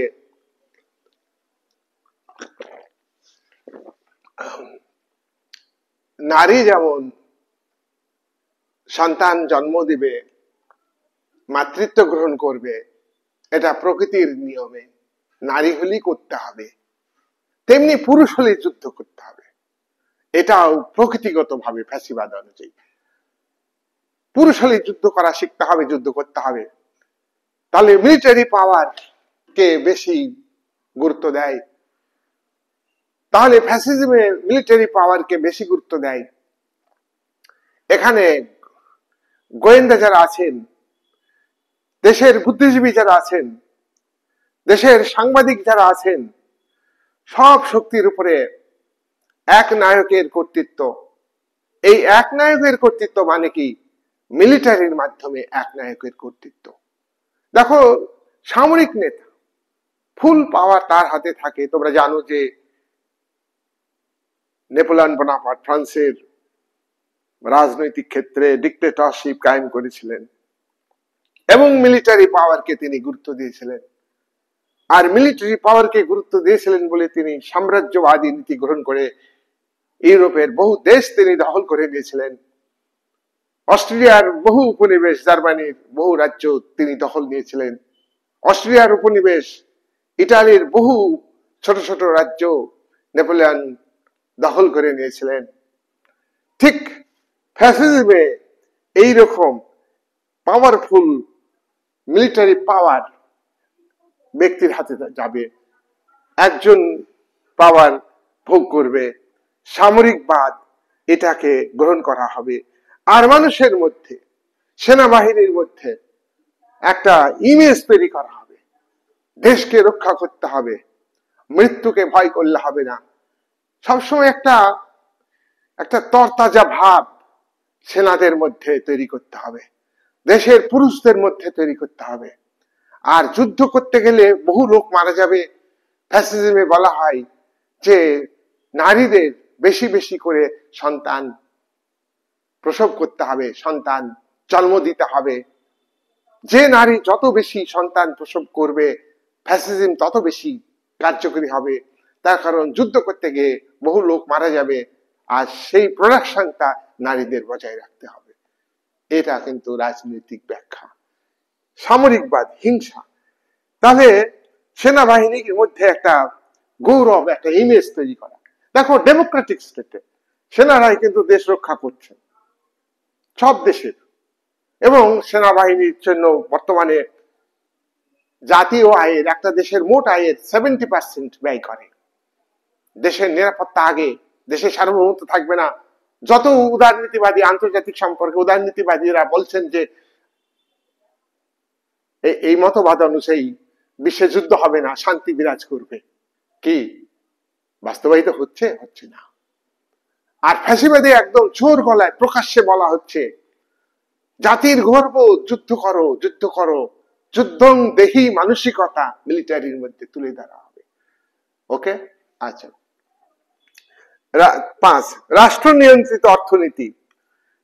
দেখো আমি আগেই বলেছি যে ক্যাপিটালিজম যখন বেশি গ্রোথ হয় ক্যাপিটালিজম, এই থেকে কিন্তু ফ্যাসিজমের জন্ম হয়।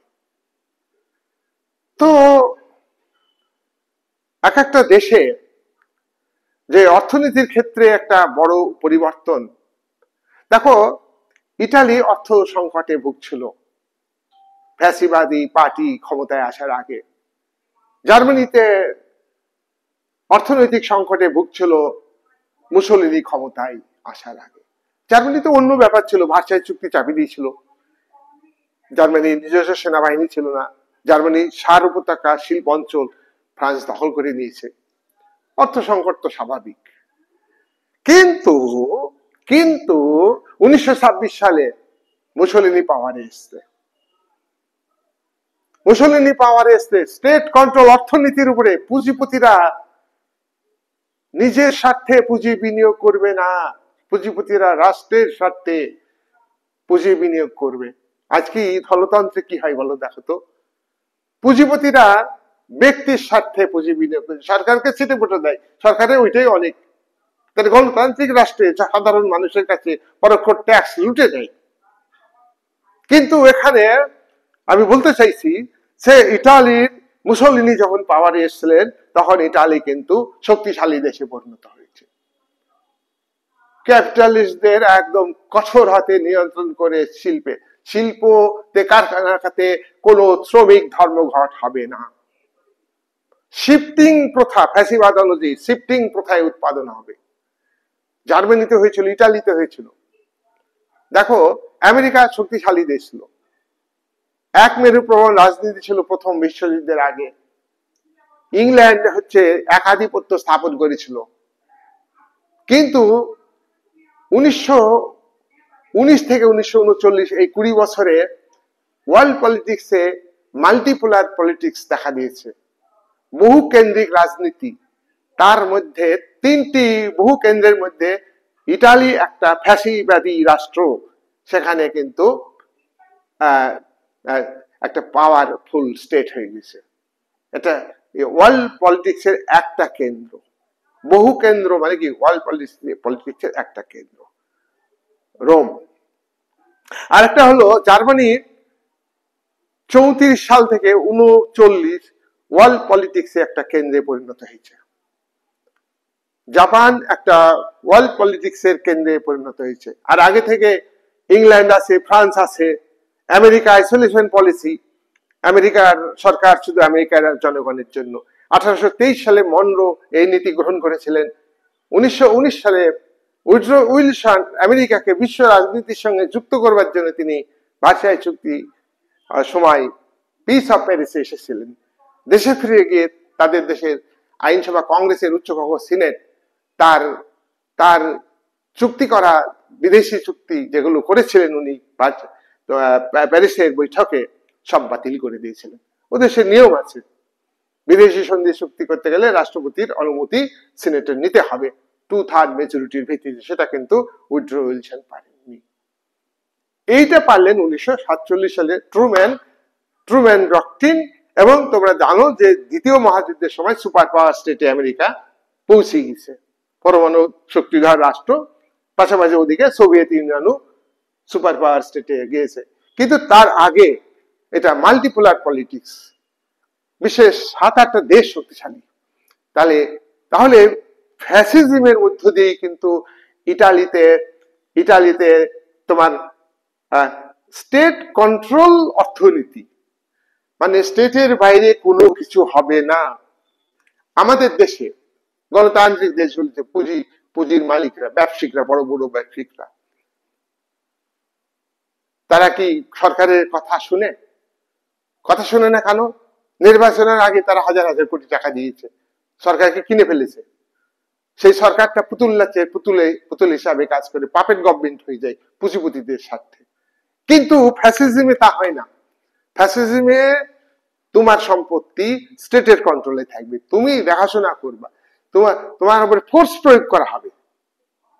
ফোর্স প্রয়োগ করে শ্রমিকরা ধর্মঘট করতে পারবে না। সে একটা কারখানা 24 ঘন্টায় চলবে, শিফটিং প্রথায় চলবে। একটা শ্রমিক সকাল 8টায় আসবে, বিকাল 4টে অবধি কাজ করবে, আরেকজন শ্রমিক আসবে, সে আবার কাজ করবে নির্দিষ্ট সময় পর্যন্ত। Production huge. যাই হোক, অর্থনীতির ক্ষেত্রে বিরাট উন্নতি। আর কর্পোরেট তৈরি করে দিচ্ছে, কর্পোরেট।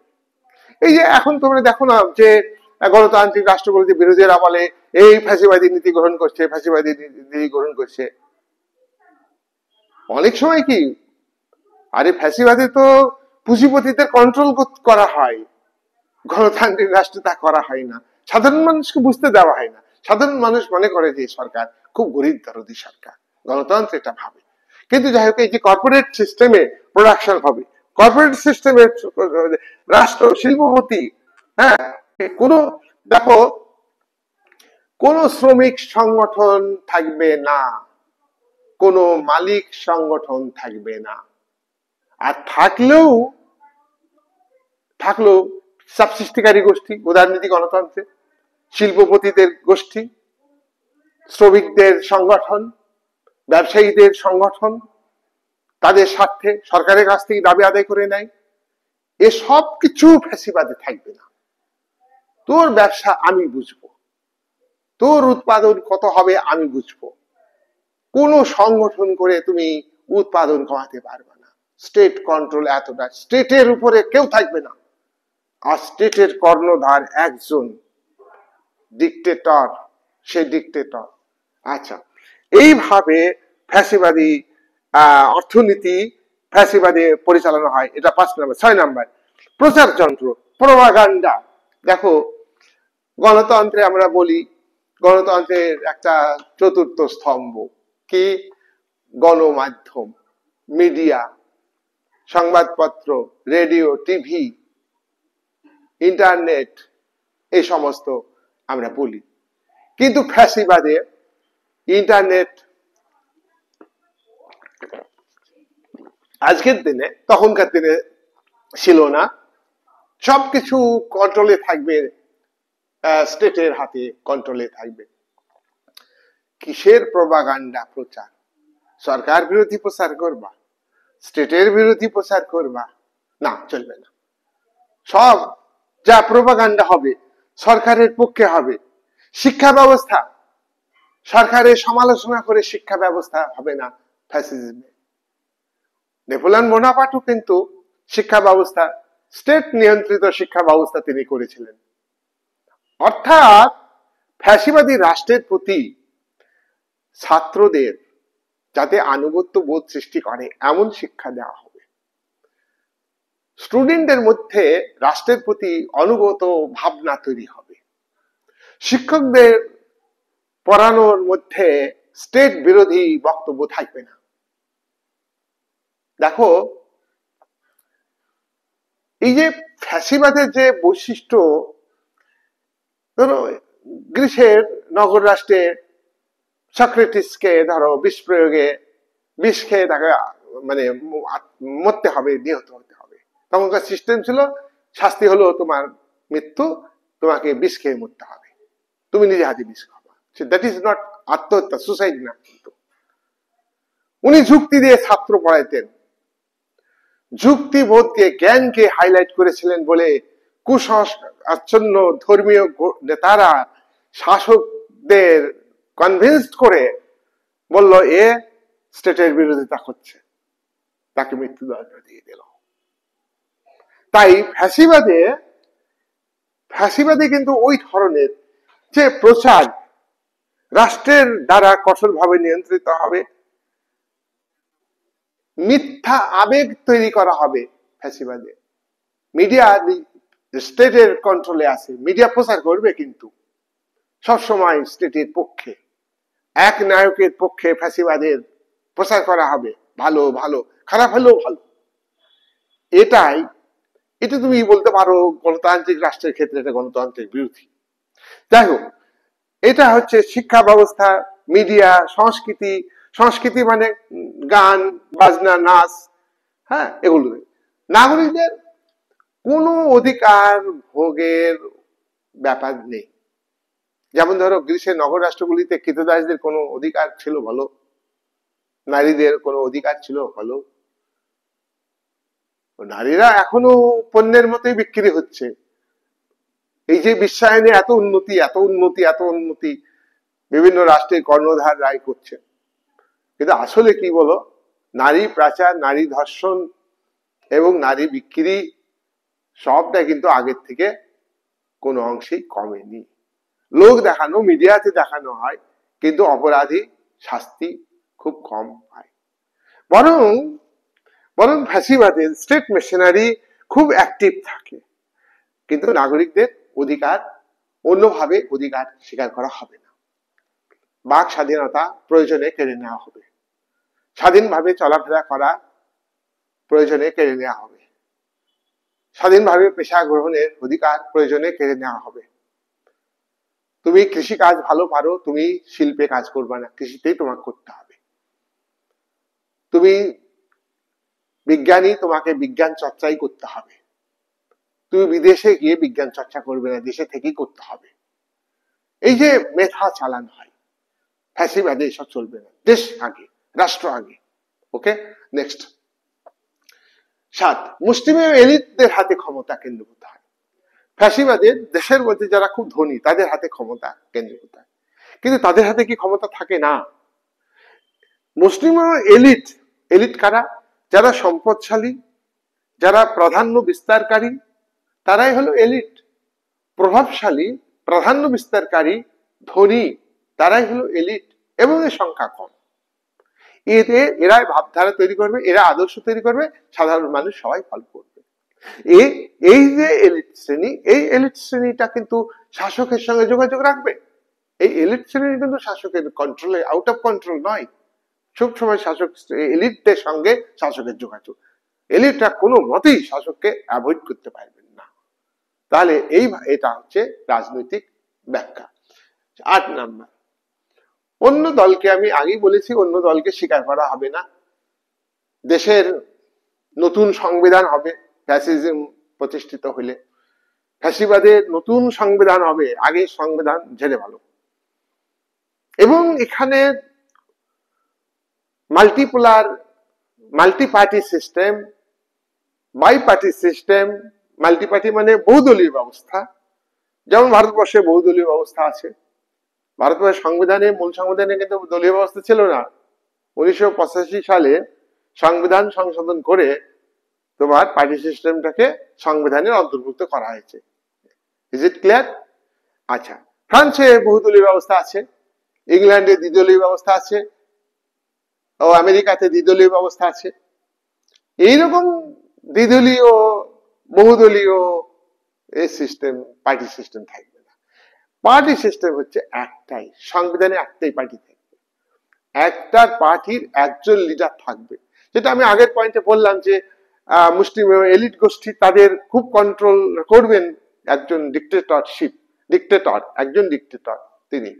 নেক্সট হচ্ছে এবং এবং এবং বল প্রয়োগ করা হবে। হ্যাঁ, অন্য দল যদি গোপনে গড়ে ওঠে তাহলে বল প্রয়োগ করে সেগুলিকে ধ্বংস করা হবে। আমাদের দেশে ধরো মাওবাদী সংগঠন আছে, কিছু ন্যাশনালিস্ট সংগঠন আছে, যেগুলো আমাদের দেশের স্বীকৃত পার্টি নয়, সেগুলো গোপনে আছে, ধ্বংস করা হয়, আবার আত্মসমর্পণ করছে। তোমরা দেখছো মাওবাদীরা আত্মসমর্পণ করছে। কিন্তু ফ্যাসিজমে এভাবে না, একদম বুলডোজার দিয়ে চিরুনি তল্লাশি করে অন্য কোনো গোপন সংগঠন থাকলে ভেঙে চুরমার করে দেওয়া হবে, মাটির সঙ্গে মিশিয়ে দেওয়া হবে। ওয়ান পার্টি থাকবে, one party, one leader, one state, one nation. Okay, এটা হলো স্লোগান, হলো ফ্যাসিবাদের। নেক্সট হচ্ছে 9, ফ্যাসিবাদী রাষ্ট্র কাঠামোতে ফ্যাসিজমকে ভিত্তি করে ফ্যাসিবাদী ব্যবস্থা গড়ে ওঠে। সেই রাষ্ট্র কাঠামোতে কোনো সভা সমিতি তৈরি করা যাবে না। এরা বুদ্ধিজীবীদের মধ্যে একটা কমিটি তৈরি করলো। যেন ব্রিটিশ ভারতবর্ষের জমিদার সভা ছিল, ওই ব্রাহ্ম সমাজ ছিল, এগুলো ব্রাহ্ম সভা, পরে ব্রাহ্ম সমাজ হয়েছে রামমোহনের। ওই যে প্রার্থনা সমাজ ছিল, এরকম কোন সভা সমিতি কোনো টিকবে না ফ্যাসিজমে। এসব কিন্তু ধূলিসাৎ করে দেওয়া হবে। আর ধর্মঘট করার অধিকার, শ্রমিকরা, ক্ষেত মজুররা, খেটে খাওয়া মানুষ, তাদের মজুরি বৃদ্ধি করবার জন্য ধর্মঘট করার অধিকার ফ্যাসিবাদী থাকবে না। আমাদের গণতান্ত্রিক দেশগুলিতে তোমরা দেখবে এগুলো অধিকার আছে। মত প্রকাশ করতে পারবে না, বাক স্বাধীনতা থাকবে না, লিখিত ভাবে নয়, মৌখিক ভাবেও নয়। আর আগেই আমি বলেছি সংবাদপত্রে মানে মুদ্রা যন্ত্রের স্বাধীনতা, ভারতের সংবিধানে নেই, ফ্রান্সের সংবিধানে নেই, কিন্তু ভারতের সংবিধানে বাক স্বাধীনতাকে এমন ভাবে দেওয়া হয়েছে যা মুদ্রা যন্ত্রের স্বাধীনতার মতোই দেওয়া হয়েছে। আমেরিকা সংবিধানে আলাদা করে মুদ্রা যন্ত্রের স্বাধীনতা। যাই হোক, এই যে ওপিনিয়ন, পাবলিক ওপিনিয়ন, এটা গণতন্ত্রের খুব গুরুত্বপূর্ণ, কিন্তু পাবলিক ওপিনিয়ন এখানে থাকবে না। সংবাদপত্রের স্বাধীনতাকে পুরোপুরি রাষ্ট্র কন্ট্রোল করবে, নিয়ন্ত্রণ করবে, কোনো স্বাধীনতা থাকবে না। 10, ফ্যাসিবাদের রাষ্ট্রে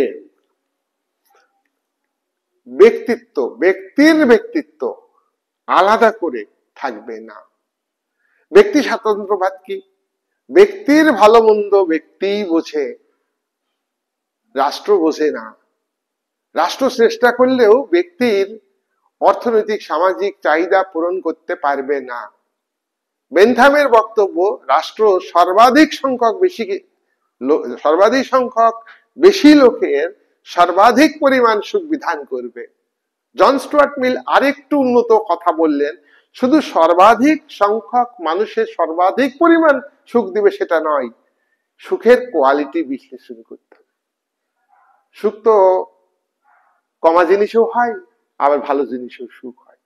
তাই সর্বাধিক সংখ্যক ব্যক্তির সর্বাধিক পরিমাণ এবং সর্বোৎকৃষ্ট সুখ দিতে হবে রাষ্ট্রকে, ব্যক্তি স্বাতন্ত্র্যবাদের বক্তব্য। ওকে, কিন্তু এই ব্যক্তি স্বাতন্ত্র্যবাদ ফ্যাসিবাদে নির্মূল। এখানে ব্যক্তি পার্সোনালিটি, ব্যক্তি বলে কিছু থাকবে না।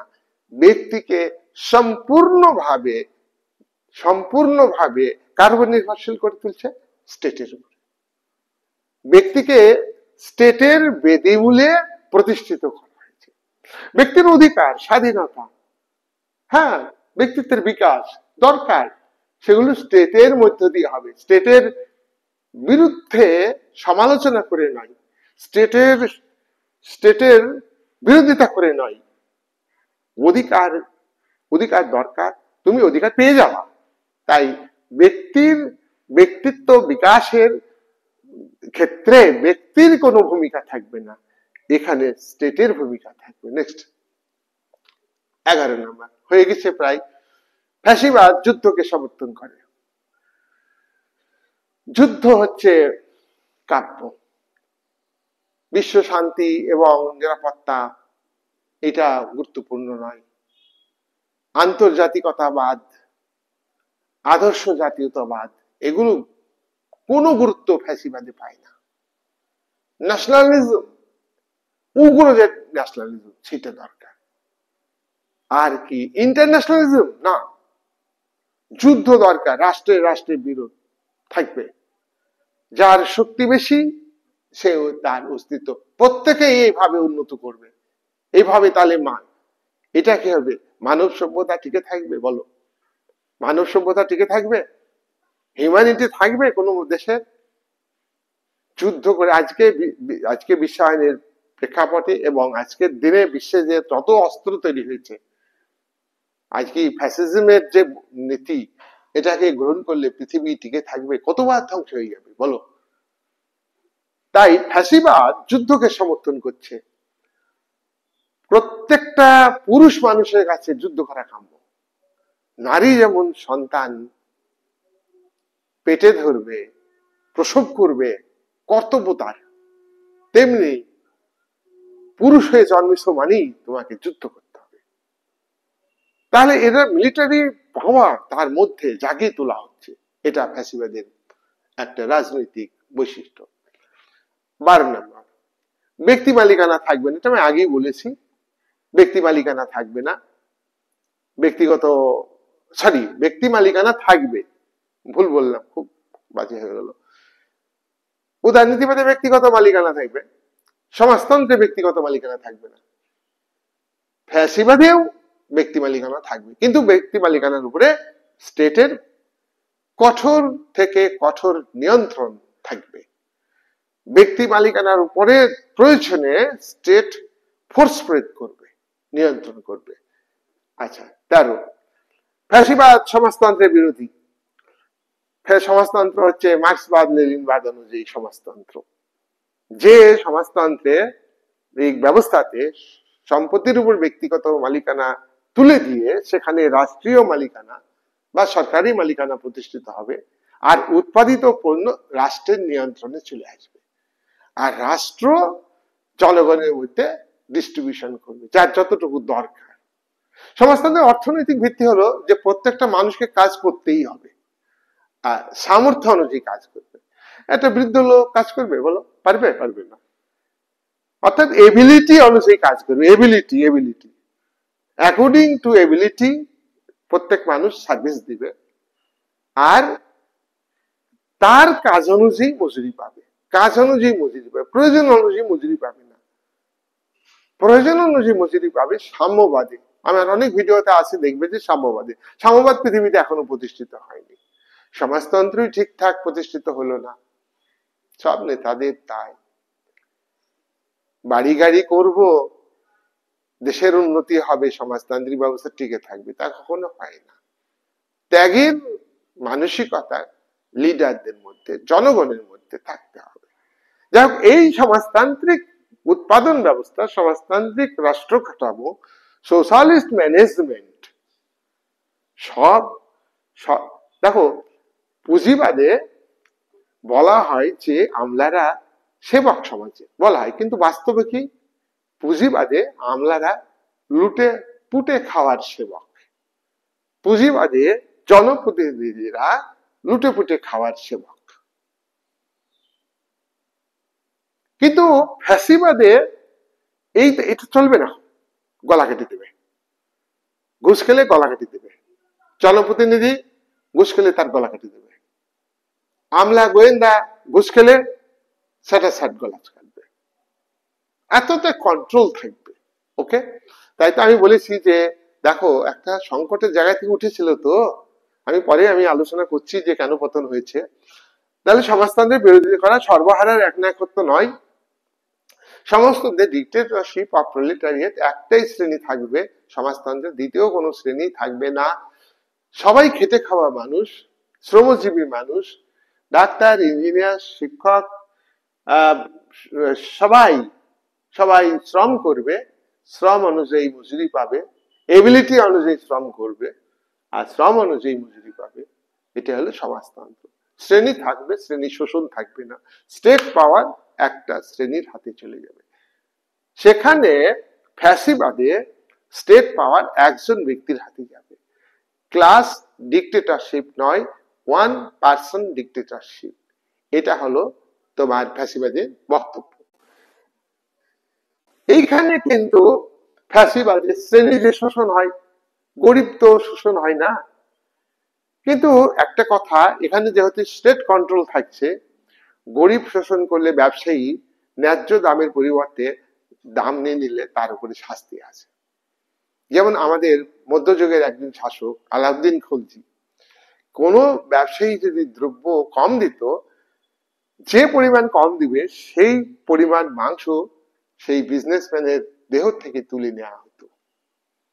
মানে এতটাই কঠোর শাসন ছিল। তো সেখানে একে কম দেওয়ার সাহস পেত না।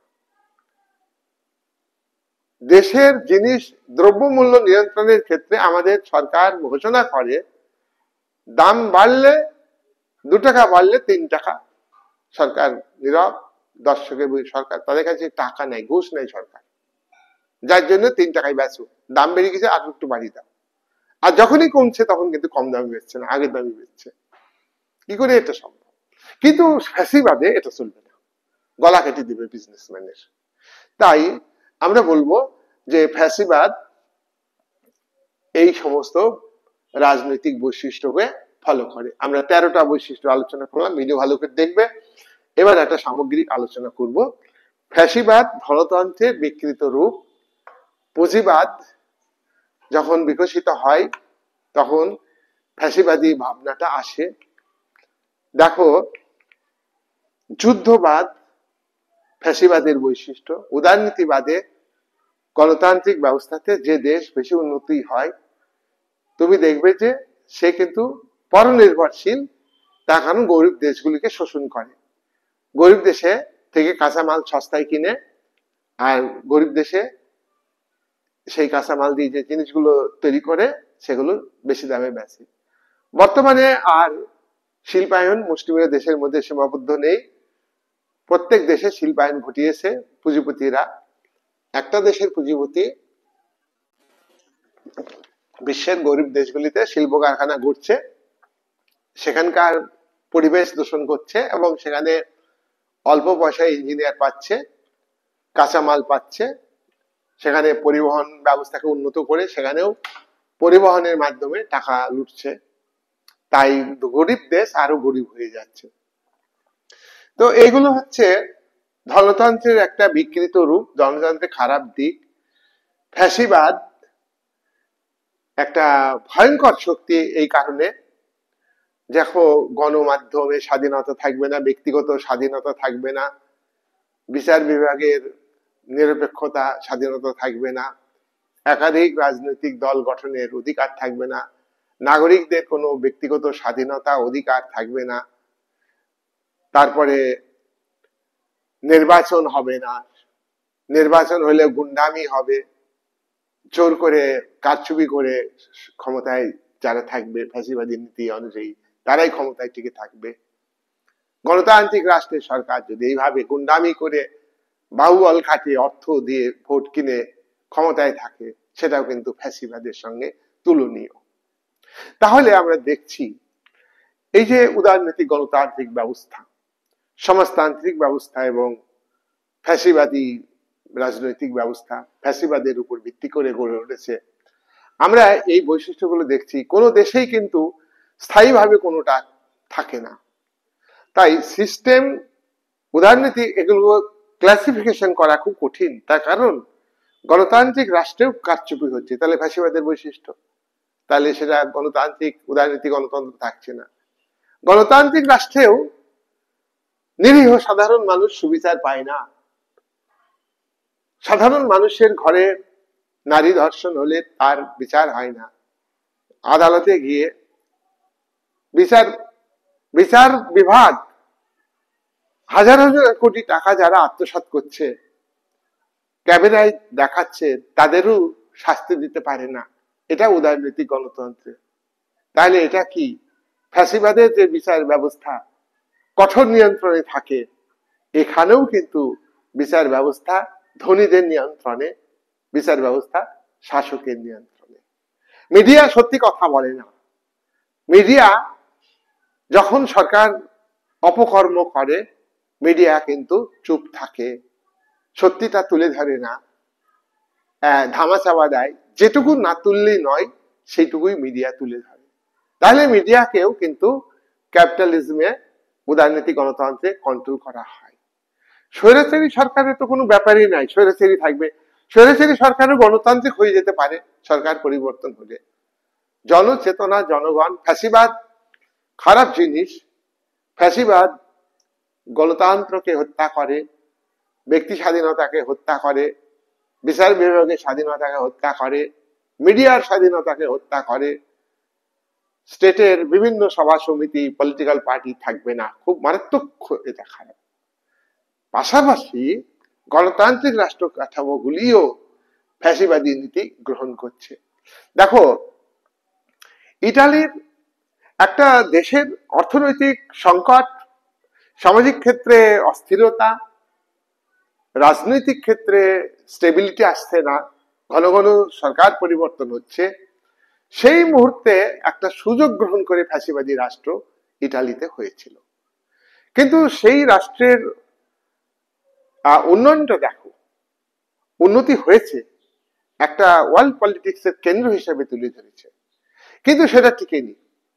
আর এই ফ্যাসিবাদকে ফলো করে নাজি পার্টি জার্মানির ক্ষেত্রে, সেখানেও ওয়ার্ল্ড পলিটিক্সের একটা কেন্দ্র তৈরি হয়েছিল, বার্লিন বা জার্মানি, কিন্তু সেটাও টিকেনি। তার কারণ যুদ্ধবাদ এটা কাম্য নয়। আজকে উদারনীতি গণতান্ত্রিক রাষ্ট্রগুলিও প্রয়োজনে যুদ্ধ সৃষ্টি করছে, প্রয়োজনে যুদ্ধ থামাচ্ছে, দ্বিচারিতা করছে। এটা ওয়ার্ল্ডের মানুষকে বুঝতে হবে। তাই সাধারণ ছাত্রছাত্রীদের কাছে উদারনৈতিক গণতন্ত্রের যে ফ্যাসিবাদী নীতি গ্রহণ করা হচ্ছে, উদারনৈতিক গণতন্ত্রের যে স্বৈরাচারী নীতি গ্রহণ করা হচ্ছে, সেটা কাম্য নয়। আর ফ্যাসিবাদের যে স্বৈরাচার, তো নামেই স্বৈরাচার, যে বৈশিষ্ট্যগুলো আমরা রাজনৈতিক দেখলাম, যে রাষ্ট্রের সব শক্তির আধার, রাষ্ট্রের বাইরে আর ভাবা নাই। স্টেট কি এত হলু হয়ে গেল?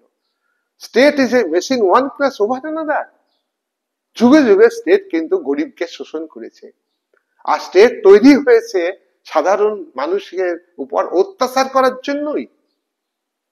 দাস মালিকরা, মাস্টাররা দাসদের উপর নিপীড়ন, শোষণ, অত্যাচার চালাতো, আর চালানোর একটা মাধ্যম হিসাবে রাষ্ট্র এবং তার পুলিশ বাহিনী, মিলিটারি বাহিনী, গোয়েন্দা এই সমস্ত তৈরি করেছে, জেলখানা তৈরি করেছে।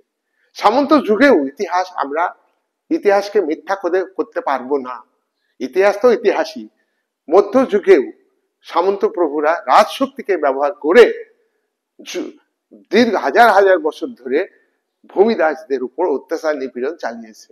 আজকে সেই জায়গাটা দখল করেছে। আগে অতীতে মাস্টাররা রাষ্ট্রকে ব্যবহার করে মানুষের উপর অত্যাচার করেছে, সামন্তবাদে অত্যাচার করেছে। আজকে গণতান্ত্রিক, এটা কিন্তু বহুরূপী গণতন্ত্র। আজকে কোন সময় প্রয়োজনে ফ্যাসিবাদী বৈশিষ্ট্যকে গ্রহণ করছে। ফ্যাসিবাদ কখনই কাম্য নয়।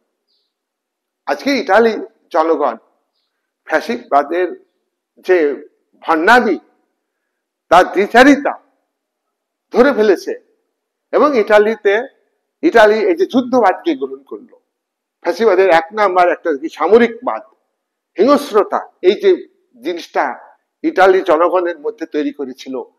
ইটালিতে সাময়িকভাবে অর্থনৈতিক ক্ষেত্রে উন্নতি হয়েছিল, রাজনৈতিক ক্ষেত্রে শৃঙ্খলা এসেছিল, সামাজিক ক্ষেত্রে শৃঙ্খলা এসেছিল, ঠিকই।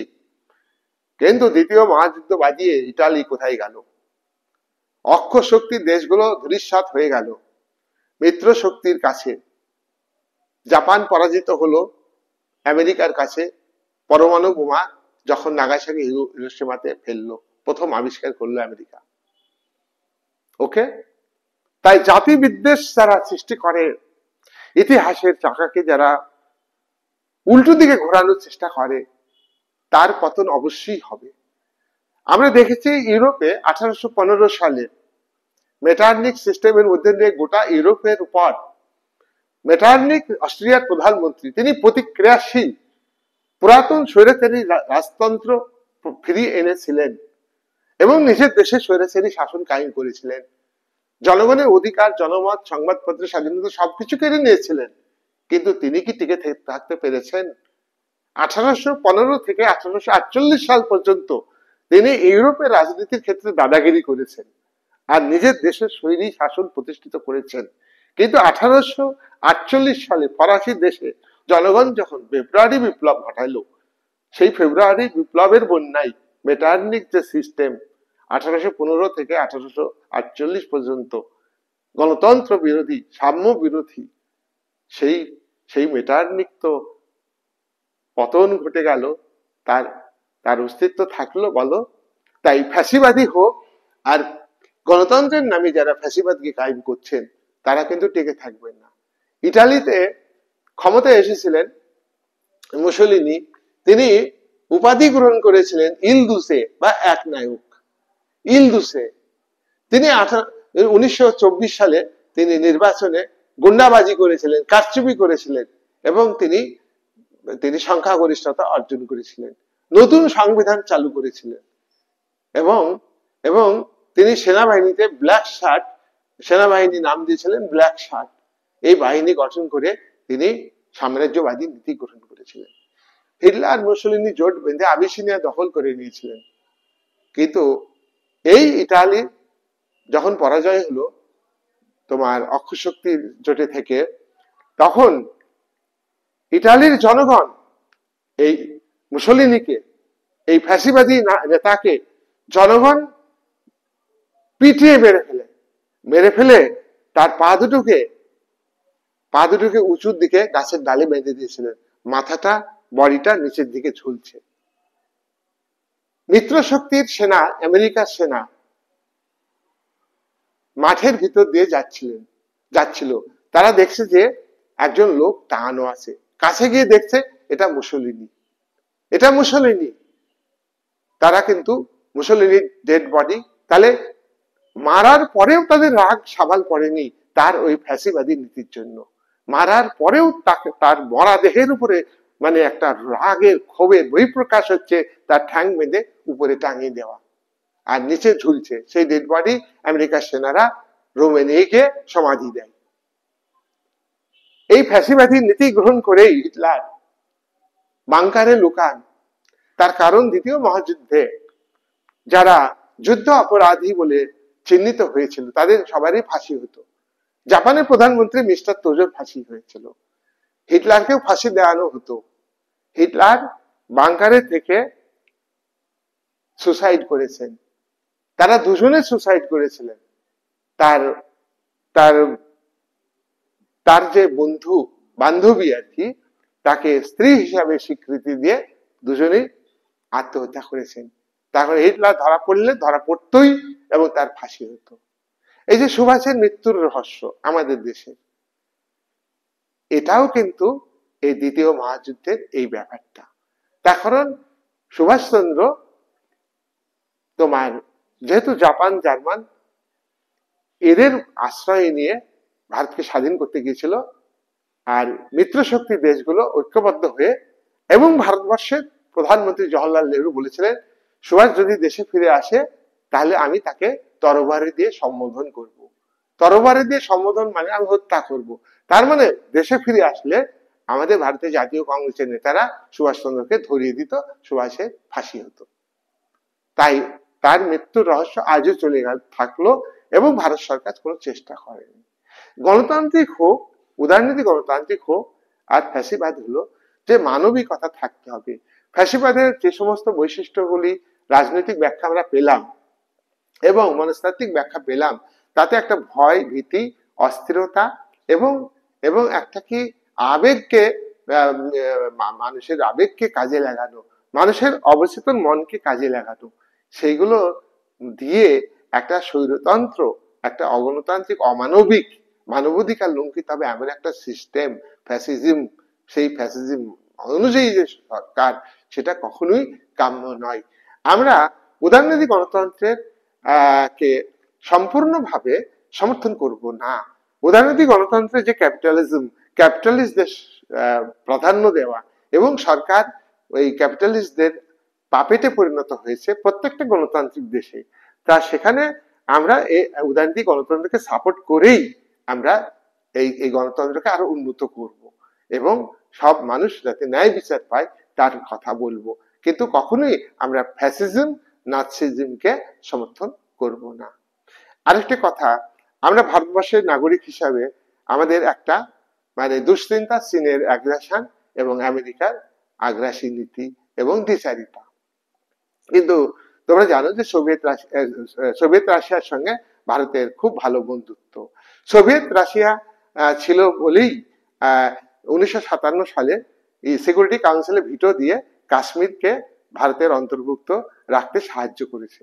নাহলে কাশ্মীরে গণভোট হলে সেই সময় কিন্তু কাশ্মীরে গণভোট হলে পাকিস্তান কমিউনাল ফিলিংসকে কাজে লাগিয়ে ভারত থেকে বিচ্ছিন্ন করে নিত পাকিস্তান সরকার। ভারতের প্রধানমন্ত্রী বলেছিলেন গণভোট হবে, কিন্তু সেখানে সোভিয়েত ইউনিয়ন পাশে দাঁড়িয়েছিল।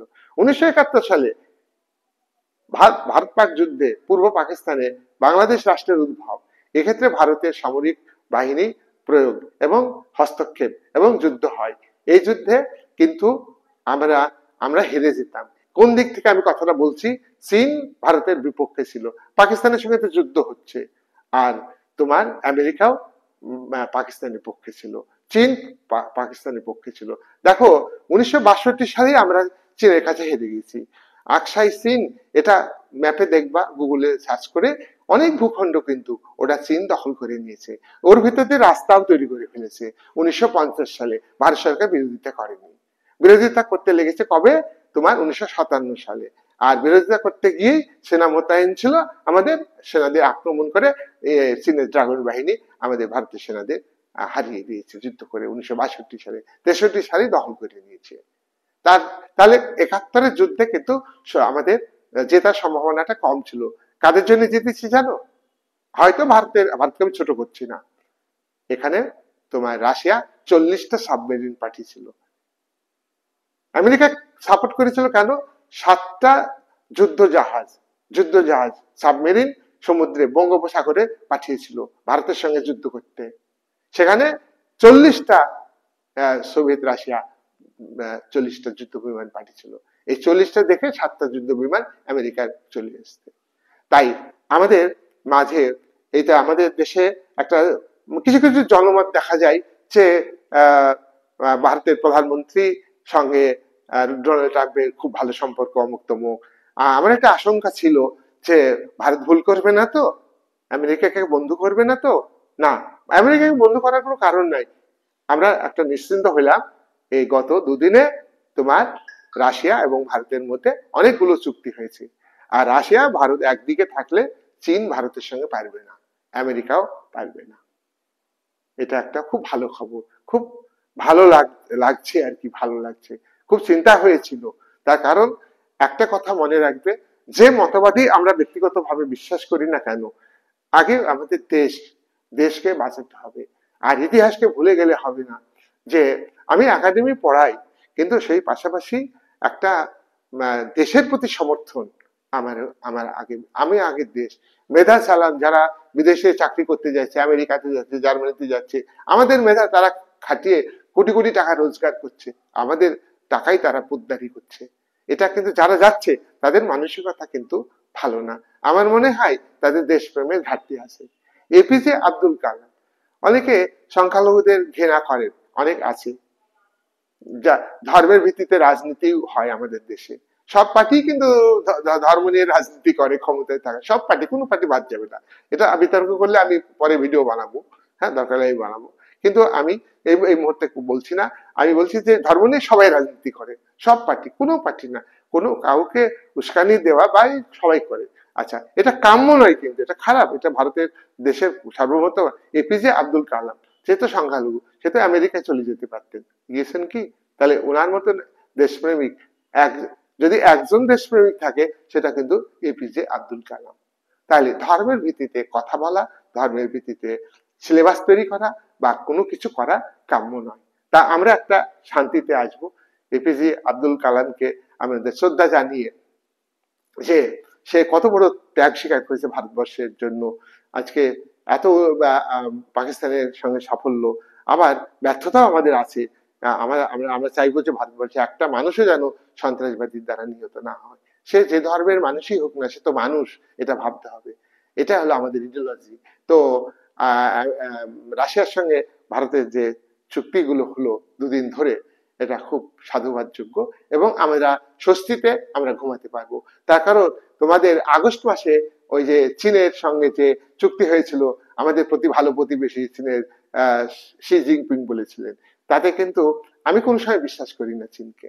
চীনের ইতিহাসে বিরাট, আমার অনেক ভিডিও আছে, দেখবে আকসাই চীনের ভিডিও আছে, পিওকে আছে, এগুলো দেখবা। দেখবা চীনের সঙ্গে সিকিম নিয়ে ভিডিও আছে, অরুণাচল প্রদেশ নিয়ে ভিডিও আছে। এইসব ভিডিওগুলো দেখলে বুঝতে পারবা যে চীন কি খতরনাক রাষ্ট্র। সুতরাং আর আমেরিকাও খতরনাক রাষ্ট্র। সুতরাং সেই দিক থেকে তোমার আমাদের রাশিয়া কিন্তু ওই রকম না, যত বিপদে এসছে ভারতের পাশে থেকেছে।